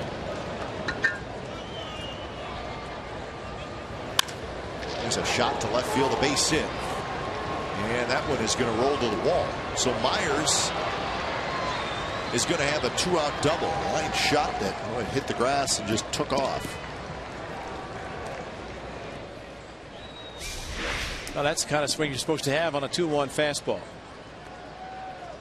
100th pitch shown by AJ, and a bullet to left center.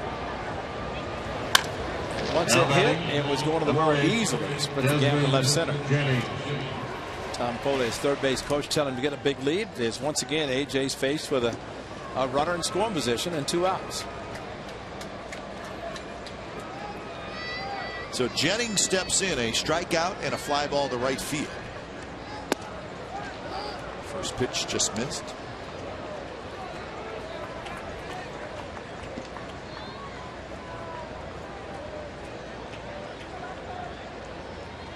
Pitch number 102 coming up from Griffin. And there's a base hit left field. Myers did not get a great jump, and they're going to wave him home. Cespedes throws cut off, throw to the plate, and he is out. Will Myers got a terrible jump from second base, and it cost him, and the A's hold on to the lead. So Cespedes hit his cutoff man, and Donaldson threw to vote, and he gone.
Well, the Rays did a couple things wrong there. The A's did a couple things right, and Myers acted like there was one out. Exactly. He did not break, and the cutoff, the relay, Vogt evidently initially missed because the home plate umpire did not make the call. It looked like maybe Vogt got him, but Tom Foley, the third base coach, was put in a very, very tough predicament because maybe not, but he had to send. Maybe he saw the slow jump by Will Myers, but Vogt, does he tag him here?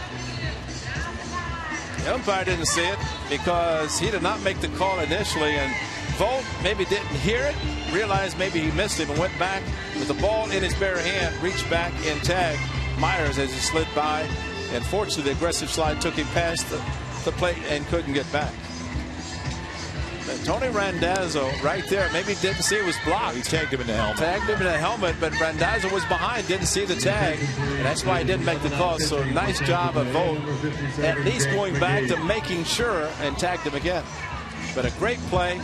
See, Randazzo could not see right there with a tag. Should have almost knocked his helmet off. But then they tagged the second time, and Randazzo saw that. See, his helmet came off, so that's a tag, Tony. When a helmet starts to be removed by the tag, that means there's contact.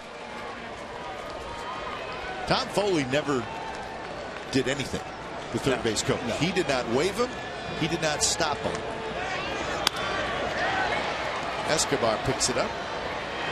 So the A's do what you're supposed to do. They execute like a team that's playing great baseball, and really, the Rays made two mistakes there. And they really don't know what Will Myers was thinking about. With that initial, there's a great shot of him just standing there, which is what a runner will do if there's one out, making sure the ball goes through. You don't want to run into an out, but with two outs. And Foley actually was telling him before, when he got to second, get the big lead, so you can try to score on a base hit. The ball was hit hard, but he should have scored if he gets the great jump initially, but fortunately he did not. So 0-1 to Stephen Vogt. Jake McGee is the new pitcher. And that's pitcher number 5 for the Rays. This is almost like spring training for Joe Madden. Okay, we got the whole bullpen. We got to get guys in and get an inning, but so trying to mix and match a little bit. And for McGee, 3-3 on the season.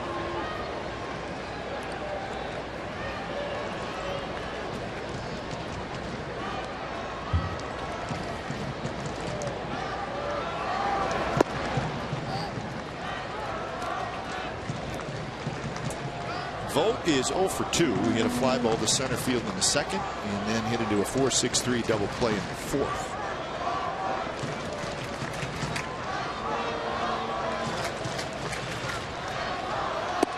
Fastball up and away. Orioles beat the Yankees 7-3, so Baltimore salvages the final game of that series. Orioles had a 7-run 7th inning. That was the difference. Hardy and Jones homered. So Baltimore gets a much needed win. Orioles had lost 4 out of 5, and they did not have a great month of August, but quite a ways back in the division, but still very much part of that American League wild card race.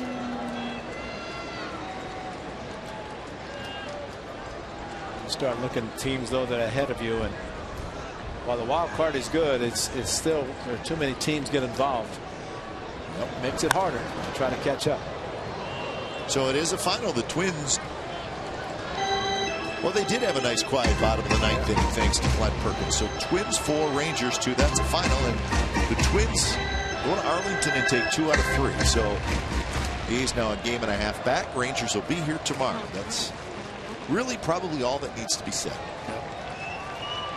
And the finish of this game will determine whether that .5 is a 1 or a 2. The A's, as the old saying goes, controls their own destiny right now. Try to finish off and win this game, and know that the Rangers are coming in with a 1-game lead. If they win this one, the A's do, then Reno, one of the newest members, coming back. Reno, a good season at AAA. Another 2-2 pitch, and Vogt just got a piece of it. The Indians got a much needed win today, 4-0 over the Tigers in Detroit. So that's a Indians salvaging the final game of that series. It was 0-0 in the top of the 9th inning, and Mike Aviles hit a grand slam home run for the Indians. So that was the final, 4-0. Verlander 7 shutout innings in that game, but got a no decision. So the Indians now 7.5 back in the Central. The way he pitched against the A's last Tuesday, that has to be comforting for the Tigers to get 7 shutout innings from a big investment in the rotation. Another foul ball by Vogt.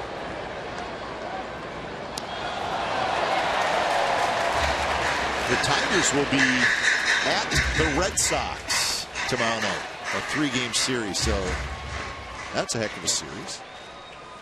The Orioles will be at the Indians. So those are a couple of big series to keep an eye on in this AL postseason push. Vogt drives into right.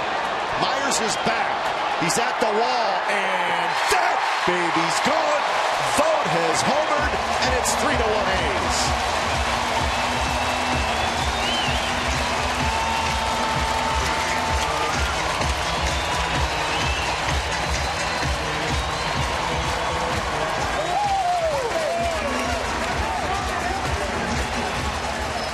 How about a home run against your former team? Pitch number 11. Give the A's a little cushion, and you get to go to Francesco's. All in one swing of the bat. What a great at bat by Stephen Vogt. And he said last night this team knows him. Well, they may not know him well enough. The team, they spent 6 years in the organization. And last night, a triple off the wall. And maybe today, the day game gets over the out-of-town scoreboard just enough. And a huge run for the Athletics, and Stephen Vogt in particular. Once again, though, and maybe the fact that Derek Norris is not available, not till next Thursday. John Jaso still not available. The A's still with just 2 catchers. Unlike some clubs that will bring up an extra catcher, but Vogt faces the lefty with the lead, stays in with A.J. Griffin, and comes through with a big home run.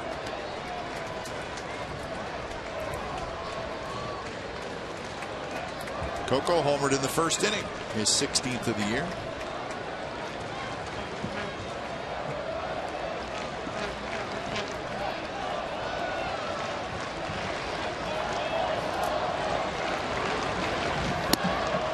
Fastball is high.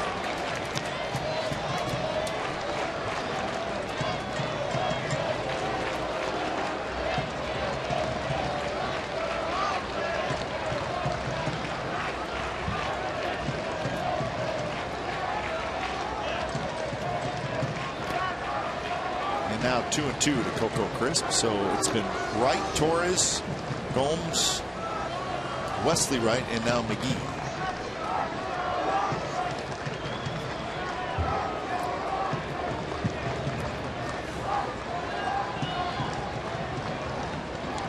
So the note the guys had 5 home runs that McGee had given up before Vogt's home run.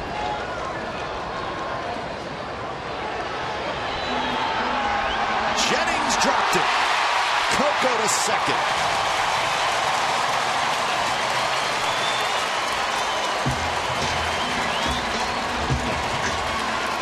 Coco Crisp type was flying as soon as he hit it. He knows the sun. He hit it softly to center field, but he was a bolt of lightning out of the home plate. And charging in was Jennings, and tried to basket catch, looked up, and maybe looking for some help, did not get it, and just completely missed it. Coco Crisp, watch him out of the box, popped it up, and while it should be upset, and it maybe didn't get to swing, but ends up standing at second base because of his hustle. And that's exactly what you want to see. Worry about the swing and anything else after you end up at second base. So it goes as an error. Well, that's the second error in the game by the Rays. And this is a team that does not make very many errors. They have not been sharp defensively in this series, and it has cost them. Cost them today. Unearned run. Exactly. Yeah, with the bot. And Longoria, nice play, but threw it into the runner.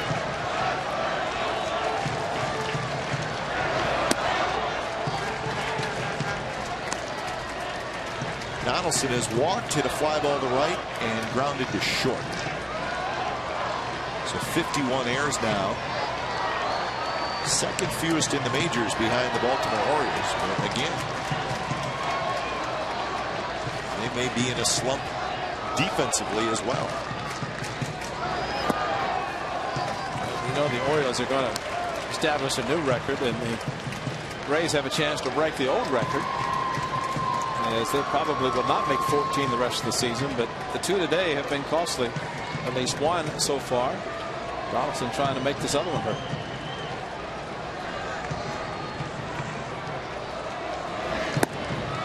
Stride call. Looked like it could have been low. 2-2 the count.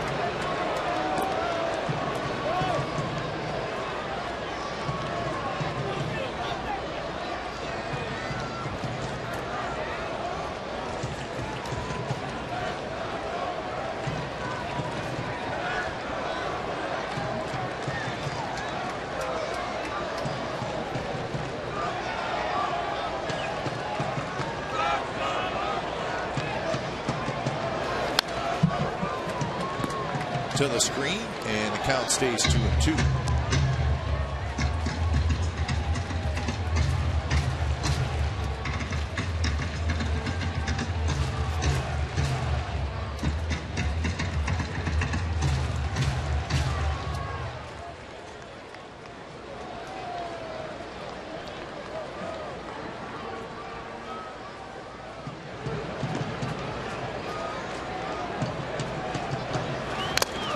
Another foul ball, and that one got Molina and then shot right up over the screen. And that hit him hard. That's the hockey mask right off the top, and for it to end up back on the backstop of the screen, you can see how hard it went off his helmet. His mask, which is a combination. Yeah, you don't see it go that far very often. Mask looks a little bit like the Star Wars mask we've seen in the stands today. Last night. Long run. Loney and Myers chasing it, and Loney dropped it. Myers tried to grab it. He couldn't get it. Now, once you get close to that mound, things get a little weird. All of a sudden, you got a little elevation you got to deal with. Well, they reached out, and you're trying to make an over-the-shoulder catch, put the glove out. It's tough to watch the ball go into the glove. And right there, just off the side of the first baseman's mitt.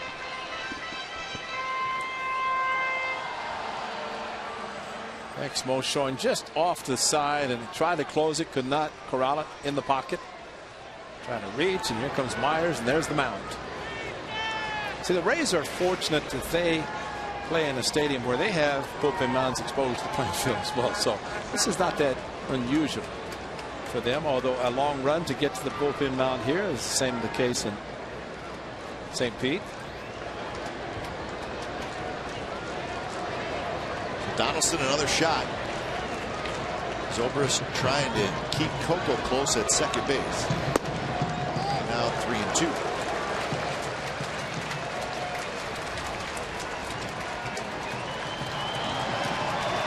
Josh Luebke starts to throw.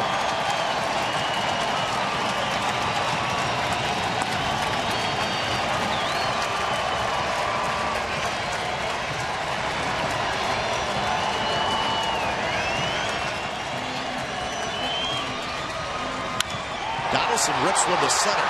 Jennings going back. Still going back. Makes the catch at the warning track. Coco will get to third and stop there. Well, he was thinking about it. He was tagging, and consider the way Jennings caught the ball kind of back to the infield. He was running hard from second. Mike Gallego did hold him up. Coco, as Gags was telling him, he couldn't have made it. And tagging up, and when he took off from second, he was thinking, I'm going to try to score, and Gaggs did shut him down, and that's the importance of picking up your third base coach. So we got a pitching change. A's have a run in. They lead 3-1 here in the bottom of the 7th.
Tejada to left field.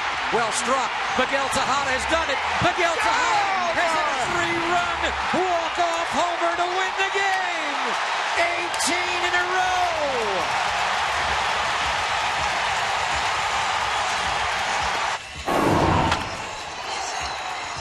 A great memory from the winning streak. Great call by Greg Papa. Now batting, shortstop, number 8. 11 years ago.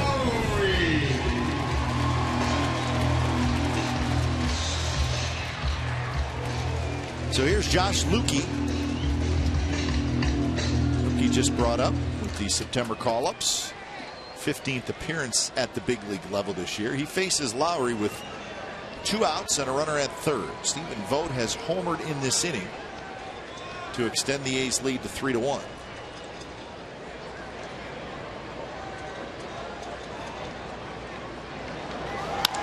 Lowry hits one well to left center, but hangs up there for DeJesus. He's got it. Side retired. Stephen Vogt, a home run against his former team. 3rd of the year for Vogt. So we are on to the 8th inning with the A's leading now 3-1.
And after the A's take on the Minnesota Twins, 7:05 p.m.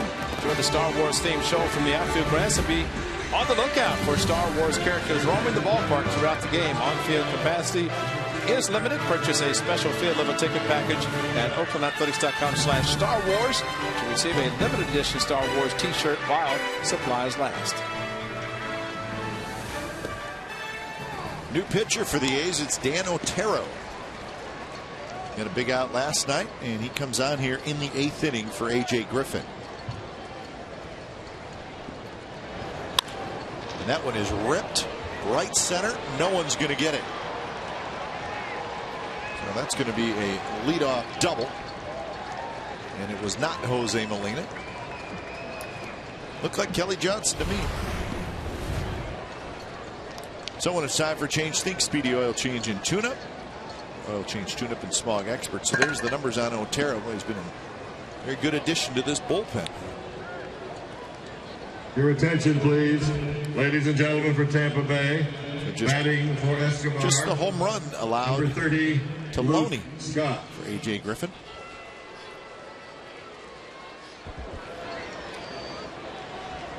And Bob Melvin pitched well. Bob Melvin's going to the bullpen. And Doolittle is up. So we got a pitching change. Otero does not spend a whole lot of time on the mound today. Doolittle's coming in.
California is brought to you by Xfinity, home of the most live sports, and by Toyota. Do the math and save at your local Toyota dealer. For the Athletics, number 62, John. So the pinch hitter is Luke Scott, and he's going to face Doolittle.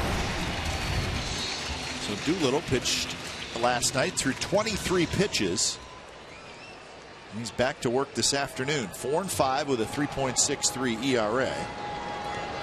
And Scott, the pinch hitter. Scott just off the disabled list, and he's got pretty good power.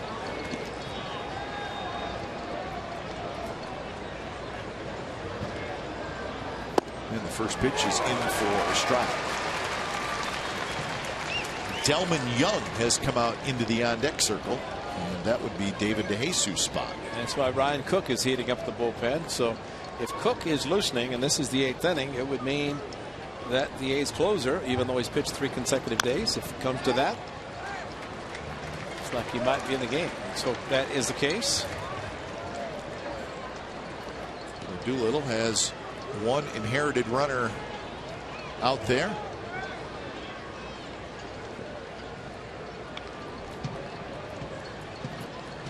Ryan Cook again getting loose. Says the rest of the bullpen. Grant Balfour sitting next to Jesse Chavez.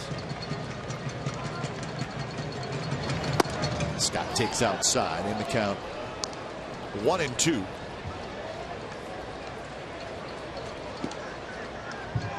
Scott had some or back issues.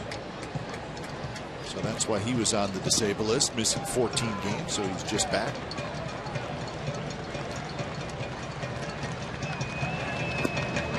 Sweeping slider, and he was able to hold up, says Manny Gonzalez. Well, a lot of body going forward, but he did look like he held up his bat, although questionable, but very strong hands to bring the bat back after the check swing. And the corner umpires really have to pay attention. So many appeals on check swings. Scott swings at a slider and he missed it.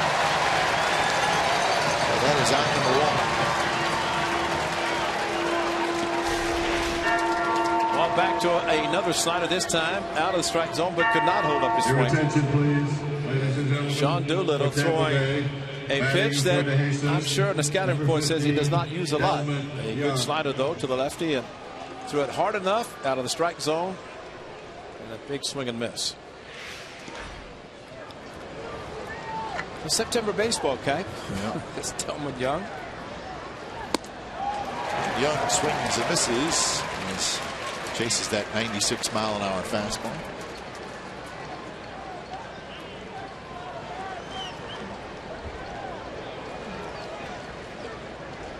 He is strong, Tillman Young is.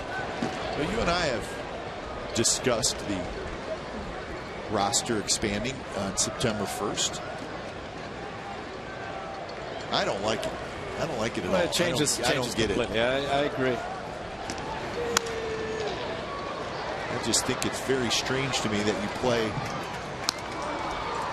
for 5 months with fairly specific strategies, and then the final and most important month of the season, it's completely different. And it is when you have an abundance of players. Yeah, exactly. And as we discussed last night, if you have more pitchers, you're allowed to bring up more position players, which in the case you could pinch hit, which normally you might not.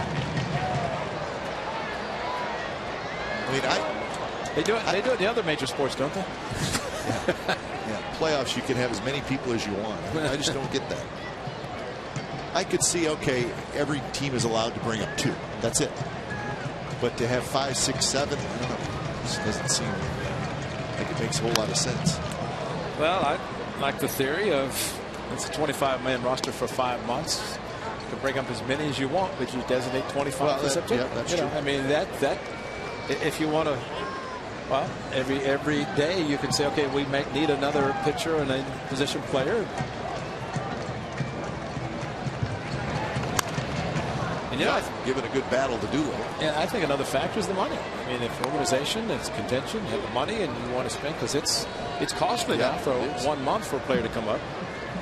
Prorated on a minimum salary in most cases.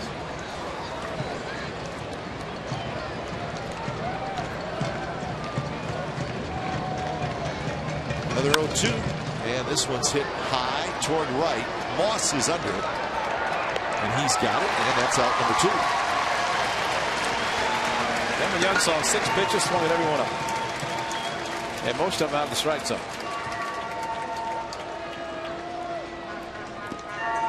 So here's Zobrist, switch hitter. Now batting, number 18, Ben Zobrist. Johnson led off this game, or led off this inning, excuse me, with the double, and he is still there now with 2 outs.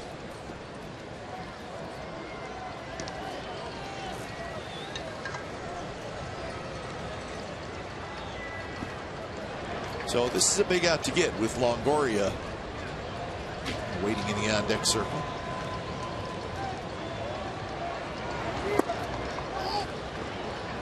Zobrist is 0 for 3 today and 2 for 11 in the series. Both of those hits came on Friday night.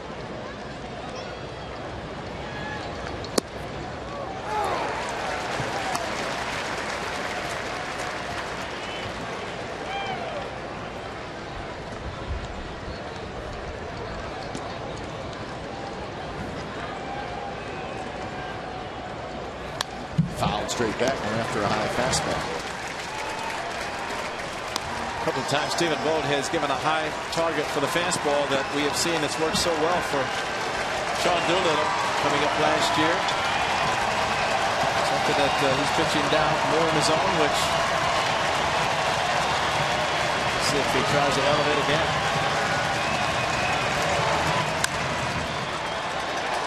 Moss coming in. He should get there. He will. Side retired.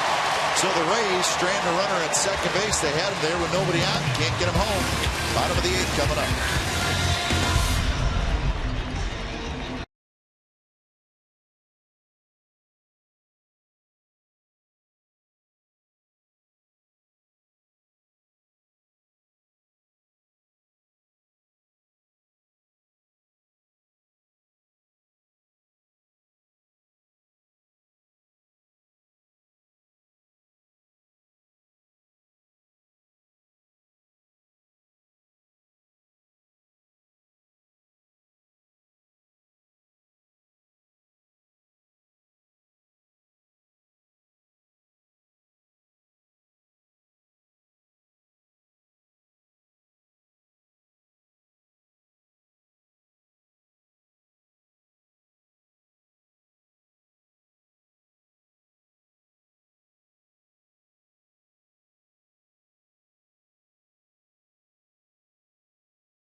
Here's our game summary brought to you by your local Toyota dealers.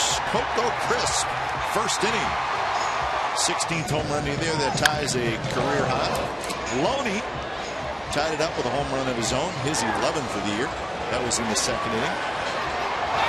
So it's a costly mistake by Longoria. It put a runner at third.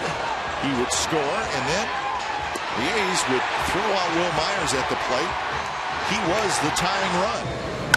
And Vogt, little insurance run, a home run of his own. Vogt's third of the year. So it's 3-1 the A's lead. 1-6-2 for the Rays. 3-7-0 for the Athletics.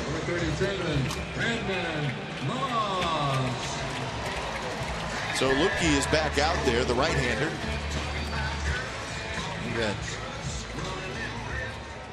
Wholesale changes defensively for the Rays. We'll give those to you.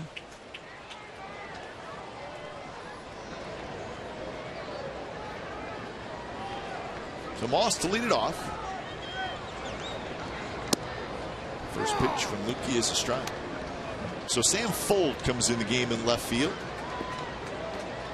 Zobrist slides over to shortstop. And Kelly Johnson is now the second baseman. Johnson pinch hit.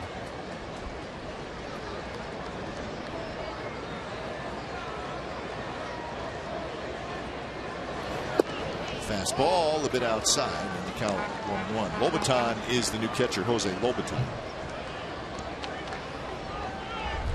He's not a bad guy to pinch hit, but yet he did not. Short arm, Lukey, and Will's quickness in which he gets rid of the ball can fool hitters, especially with the ball getting on the hitter quickly.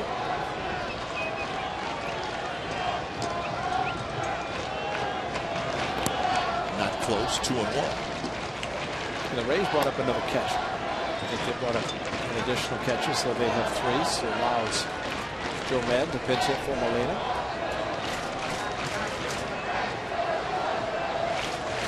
Hopper has not moved yet.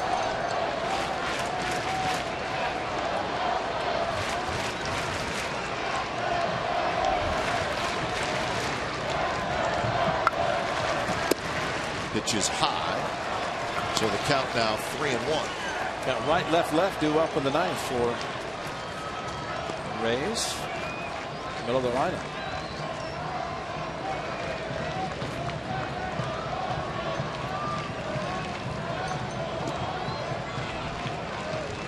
Moss has walked, singled in a run, and grounded out.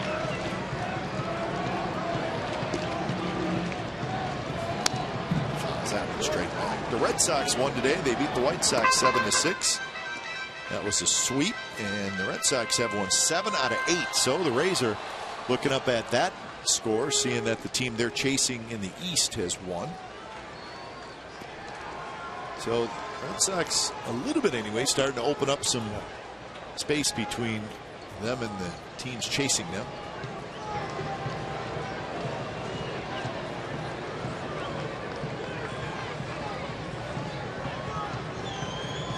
Three-two pitch is outside, and it's a leadoff walk here in the bottom of the 8th. Well, join us tomorrow, Labor Day baseball. It's the A's and the Texas Rangers. Our coverage starts at 12:30 with A's pregame live. It'll be Derek Holland and Dan Straley.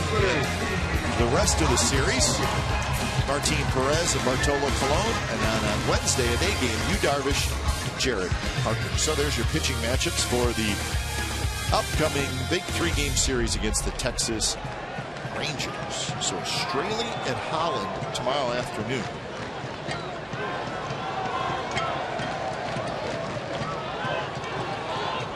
First pitch to Cespedes inside. Rangers lost today. So it's interesting. The Rangers are at the A's Monday, Tuesday, Wednesday. Then they're at the Angels Friday, Saturday, Sunday. And then they will have 13 of their final 20 games at home.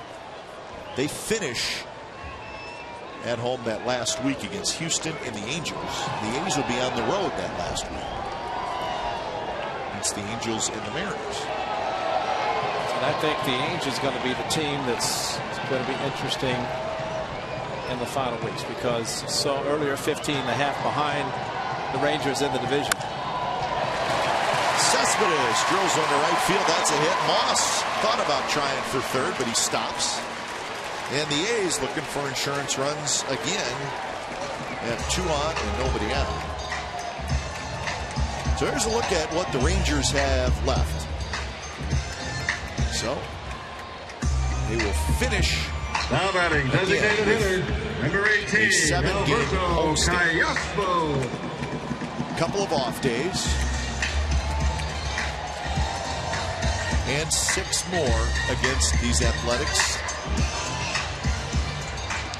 A's will go to Texas on their next road trip. If the A's can hang on and win this one, they will be just 1 back of the Rangers in the West. The A's now the #1 wild card team in the American League.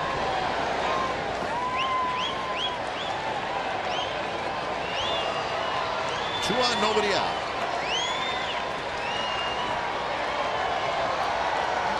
Caspo takes a strike. So no sign of a bunt from Caspo.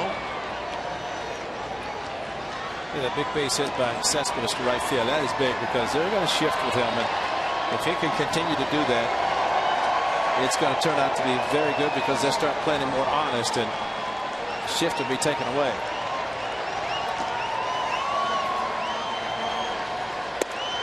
That one right there for a strike.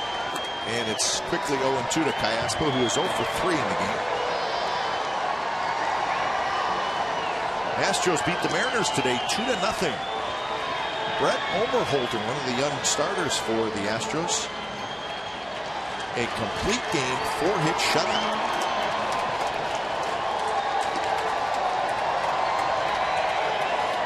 Swing and a miss. Off-speed pitch that kind of floated inside, and Caspo swings and misses. There goes Joe. And good key with a strikeout. It's going to be his last pitch, but a good one.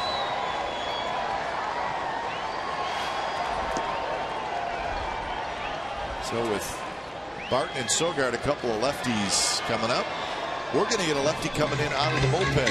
3-1, the A's lead here in the bottom of the 8th.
Sportsnet Central, brought to you by AT&T Uverse. This evening at 6 p.m. and it's on our sister station, Comcast Sportsnet Bay Area. All the highlights from this game and highlights from the Rangers and the rest of the AL wildcard and division updates. Tiger and Phil highlights. Should be good.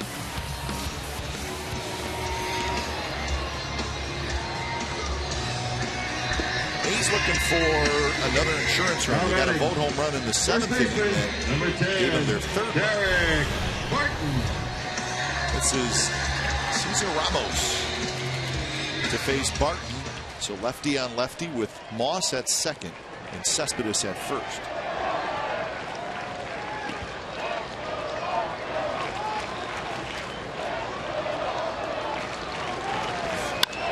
First pitch is driven to center, and that's a base hit. Jennings has it. He's going to throw to third, and Cespedes is safe. Run scores. It's 4-1.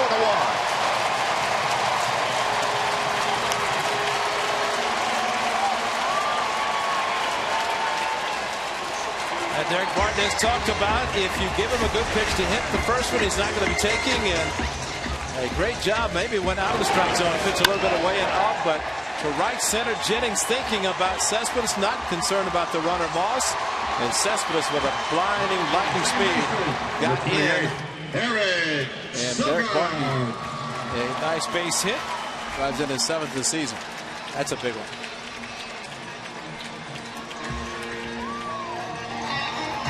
So Moss comes in to score after leading off the inning with a walk. I think they're sending Grant Balfour is not available. So Blevins gets loose as Ryan Cook is up in the bullpen, but the A's trying to add more. Still only one out for Sogard. And he bunts it, and he bunts it foul. Safety squeeze was on. Well, it happened to be a breaking ball. Pretty good pitch from Ramos, too. It's a tough pitch to bunt, especially as hard as the pitch was thrown by the left-hander. But since it was safety squeeze, Cespedes was not coming down the line. He's just trying to slap the ball to first, but towards the end of the bat. Lobaton wasn't ready. Down to one knee to try to catch it.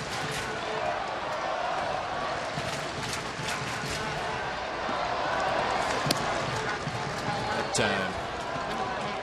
Longoria cheated in.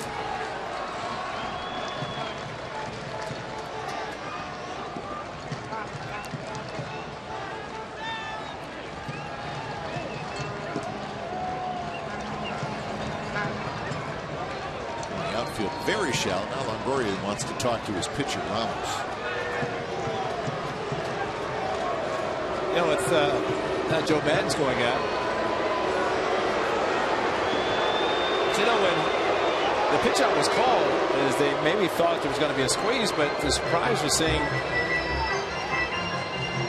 the third baseman Longoria charging on a pitch out, because if there's a squeeze, a pitch out is going to negate any of that possibility of making contact.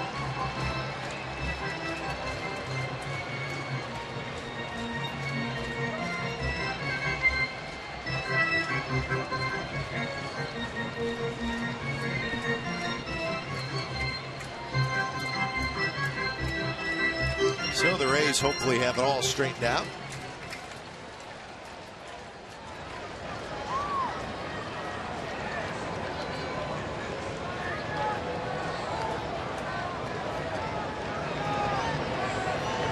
Ramos checks on Barton at first. Again, Sogard shows bunt, and again the pitch is high. Well, he definitely has the first and third charge, and now if he swings away, who knows where they're going to end up if they continue to charge. He may take a rip now. Or if he bunts, he may bunt a base hit in the left to right field.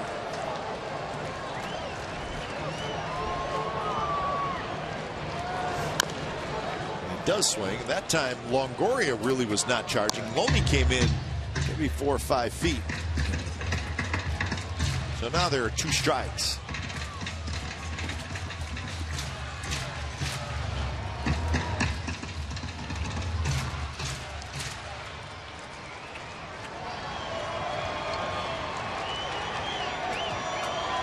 Sogard has a sacrifice, a walk, and a ground out so far. Only one out. And again, he rolls a foul.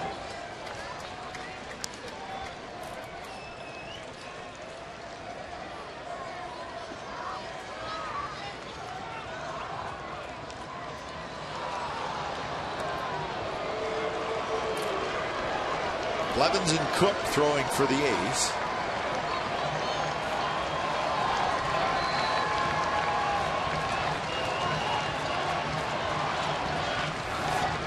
Curve, and it just stayed a bit inside. Fortunate stayed inside, because talk about buckling the knees. Eric Sogard just ducked it. Look how much the ball breaks. Close to being a strike. Evidently a little bit too high, but it came around the plate. Brett Cecil with Eric Sogard hit him in the right elbow. Since then, he's handled lefties quite well. This one taps slowly. Loney, no, but it's the pitcher who grabs it, tags him, but Cespedes comes in to score. It looked like Ramos was going to grab it, and it ended up being Loney.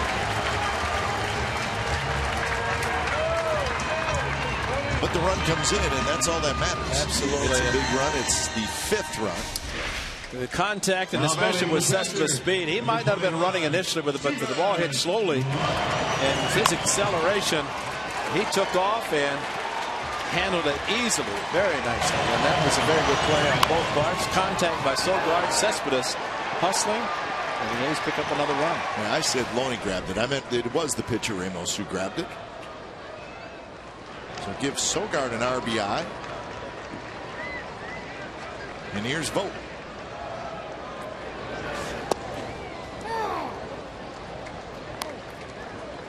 Sogard gets his 31st RBI of the year. Well, it's Longoria, Loney, Joyce, or Joyce Loney. Joyce Loney. So righty, lefty, lefty.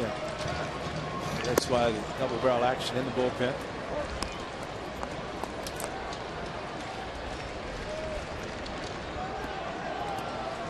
In a game in which the Rays started a reliever, and 6 relievers have come in relief for the starter. 7 pitchers, and Bob Melton has not pinched hit once. But the same lineup, even against the lefties, the 4th lefty pitching for Joe Madden. On the ground, Johnson has it side retired, but a couple insurance runs for the A's, so we're on to the 9th inning. A's 3 outs away from a sweep. They lead 5-1.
played a terrific series so far, and now they're trying to wrap it up. They're going to be up to Ryan Cook. A's with a 4-run lead, so not a save situation for Cook. They'll face Longoria, Joyce, and Loney. The A's will get set to host the Rangers. The Rays will fly to Anaheim to start a 4-game series against the Angels. These two teams will certainly leading off, number 3, Evan keep an eye on each Longoria. other as they're both battling for a division, but they're also tied together in that wild card. First pitch to Longoria is a fastball that's high.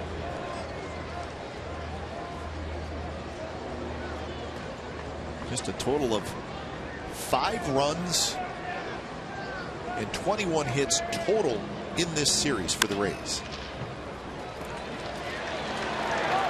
And that's out number 1.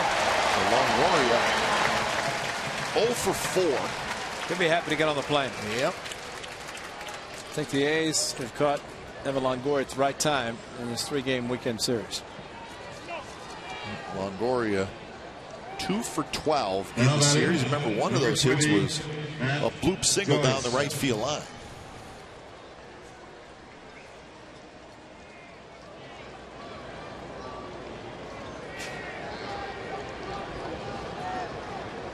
So here's Matt Joyce. First pitch to Joyce, right there, first strike.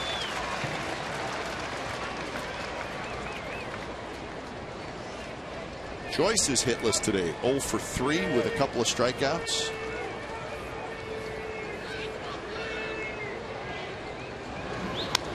And now it's 0-2.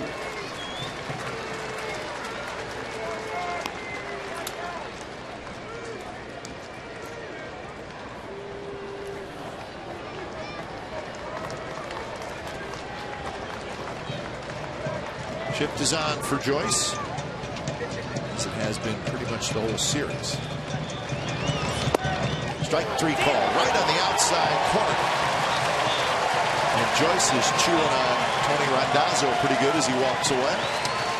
Not much reason to chew on that one. That looked like a pretty good pitch, at least from this angle. And right on the outside corner, 0-2. You have a chance to. And here's the Tommy Kim. This is on the corner, and that's what good pitchers do. I eliminated the middle part of the plate, and that might be more frustration from last night, as with this strike, but both on the outside corner, Cook hit it. So Loney with 2 outs steps in, and Loney shoots one to left field for a base hit. So James Loney, really one of the few Rays hitters who has looked good in this series. He's 2 for 4 in the game. One of the best inside out swings and to the opposite field. Michael Young of the Texas Rangers, acquired by the Dodgers, one of the best, and now the National League. Rangers for so many years. That's just good hitting.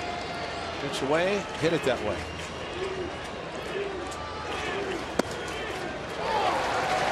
So the first pitch to Will Myers is a strike.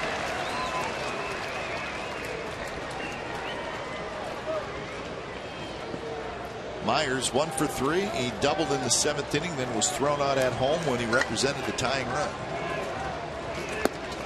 0-2. Cook, a strike throwing machine right now. 7 of his 8 pitches he's thrown here in the 9th inning. Big strikes. I think sometimes that relievers, they talk about, well, you can't pitch consecutive days. I think they get better. Look what Doolittle did today after 1 pitches last night. Cook bouncing back today. Swing and a miss, and that's the ball game. So Cook takes care of the Rays in the 9th inning, and that, folks, is a 3-game sweep of the Tampa Bay Rays. Pretty impressive weekend for the Athletics as they start the month of September in winning fashion. A's have won 6 out of 7. Rays have lost 7 out of 8. And now the A's 1 game back of the Rangers in the West. And they're coming to town, folks. 5-1 is your final. A's win it. You've been watching A's Baseball on Comcast Sportsnet California. Don't go away. A's Postgame Live with Scott Reese and Pip Roberts starts right now.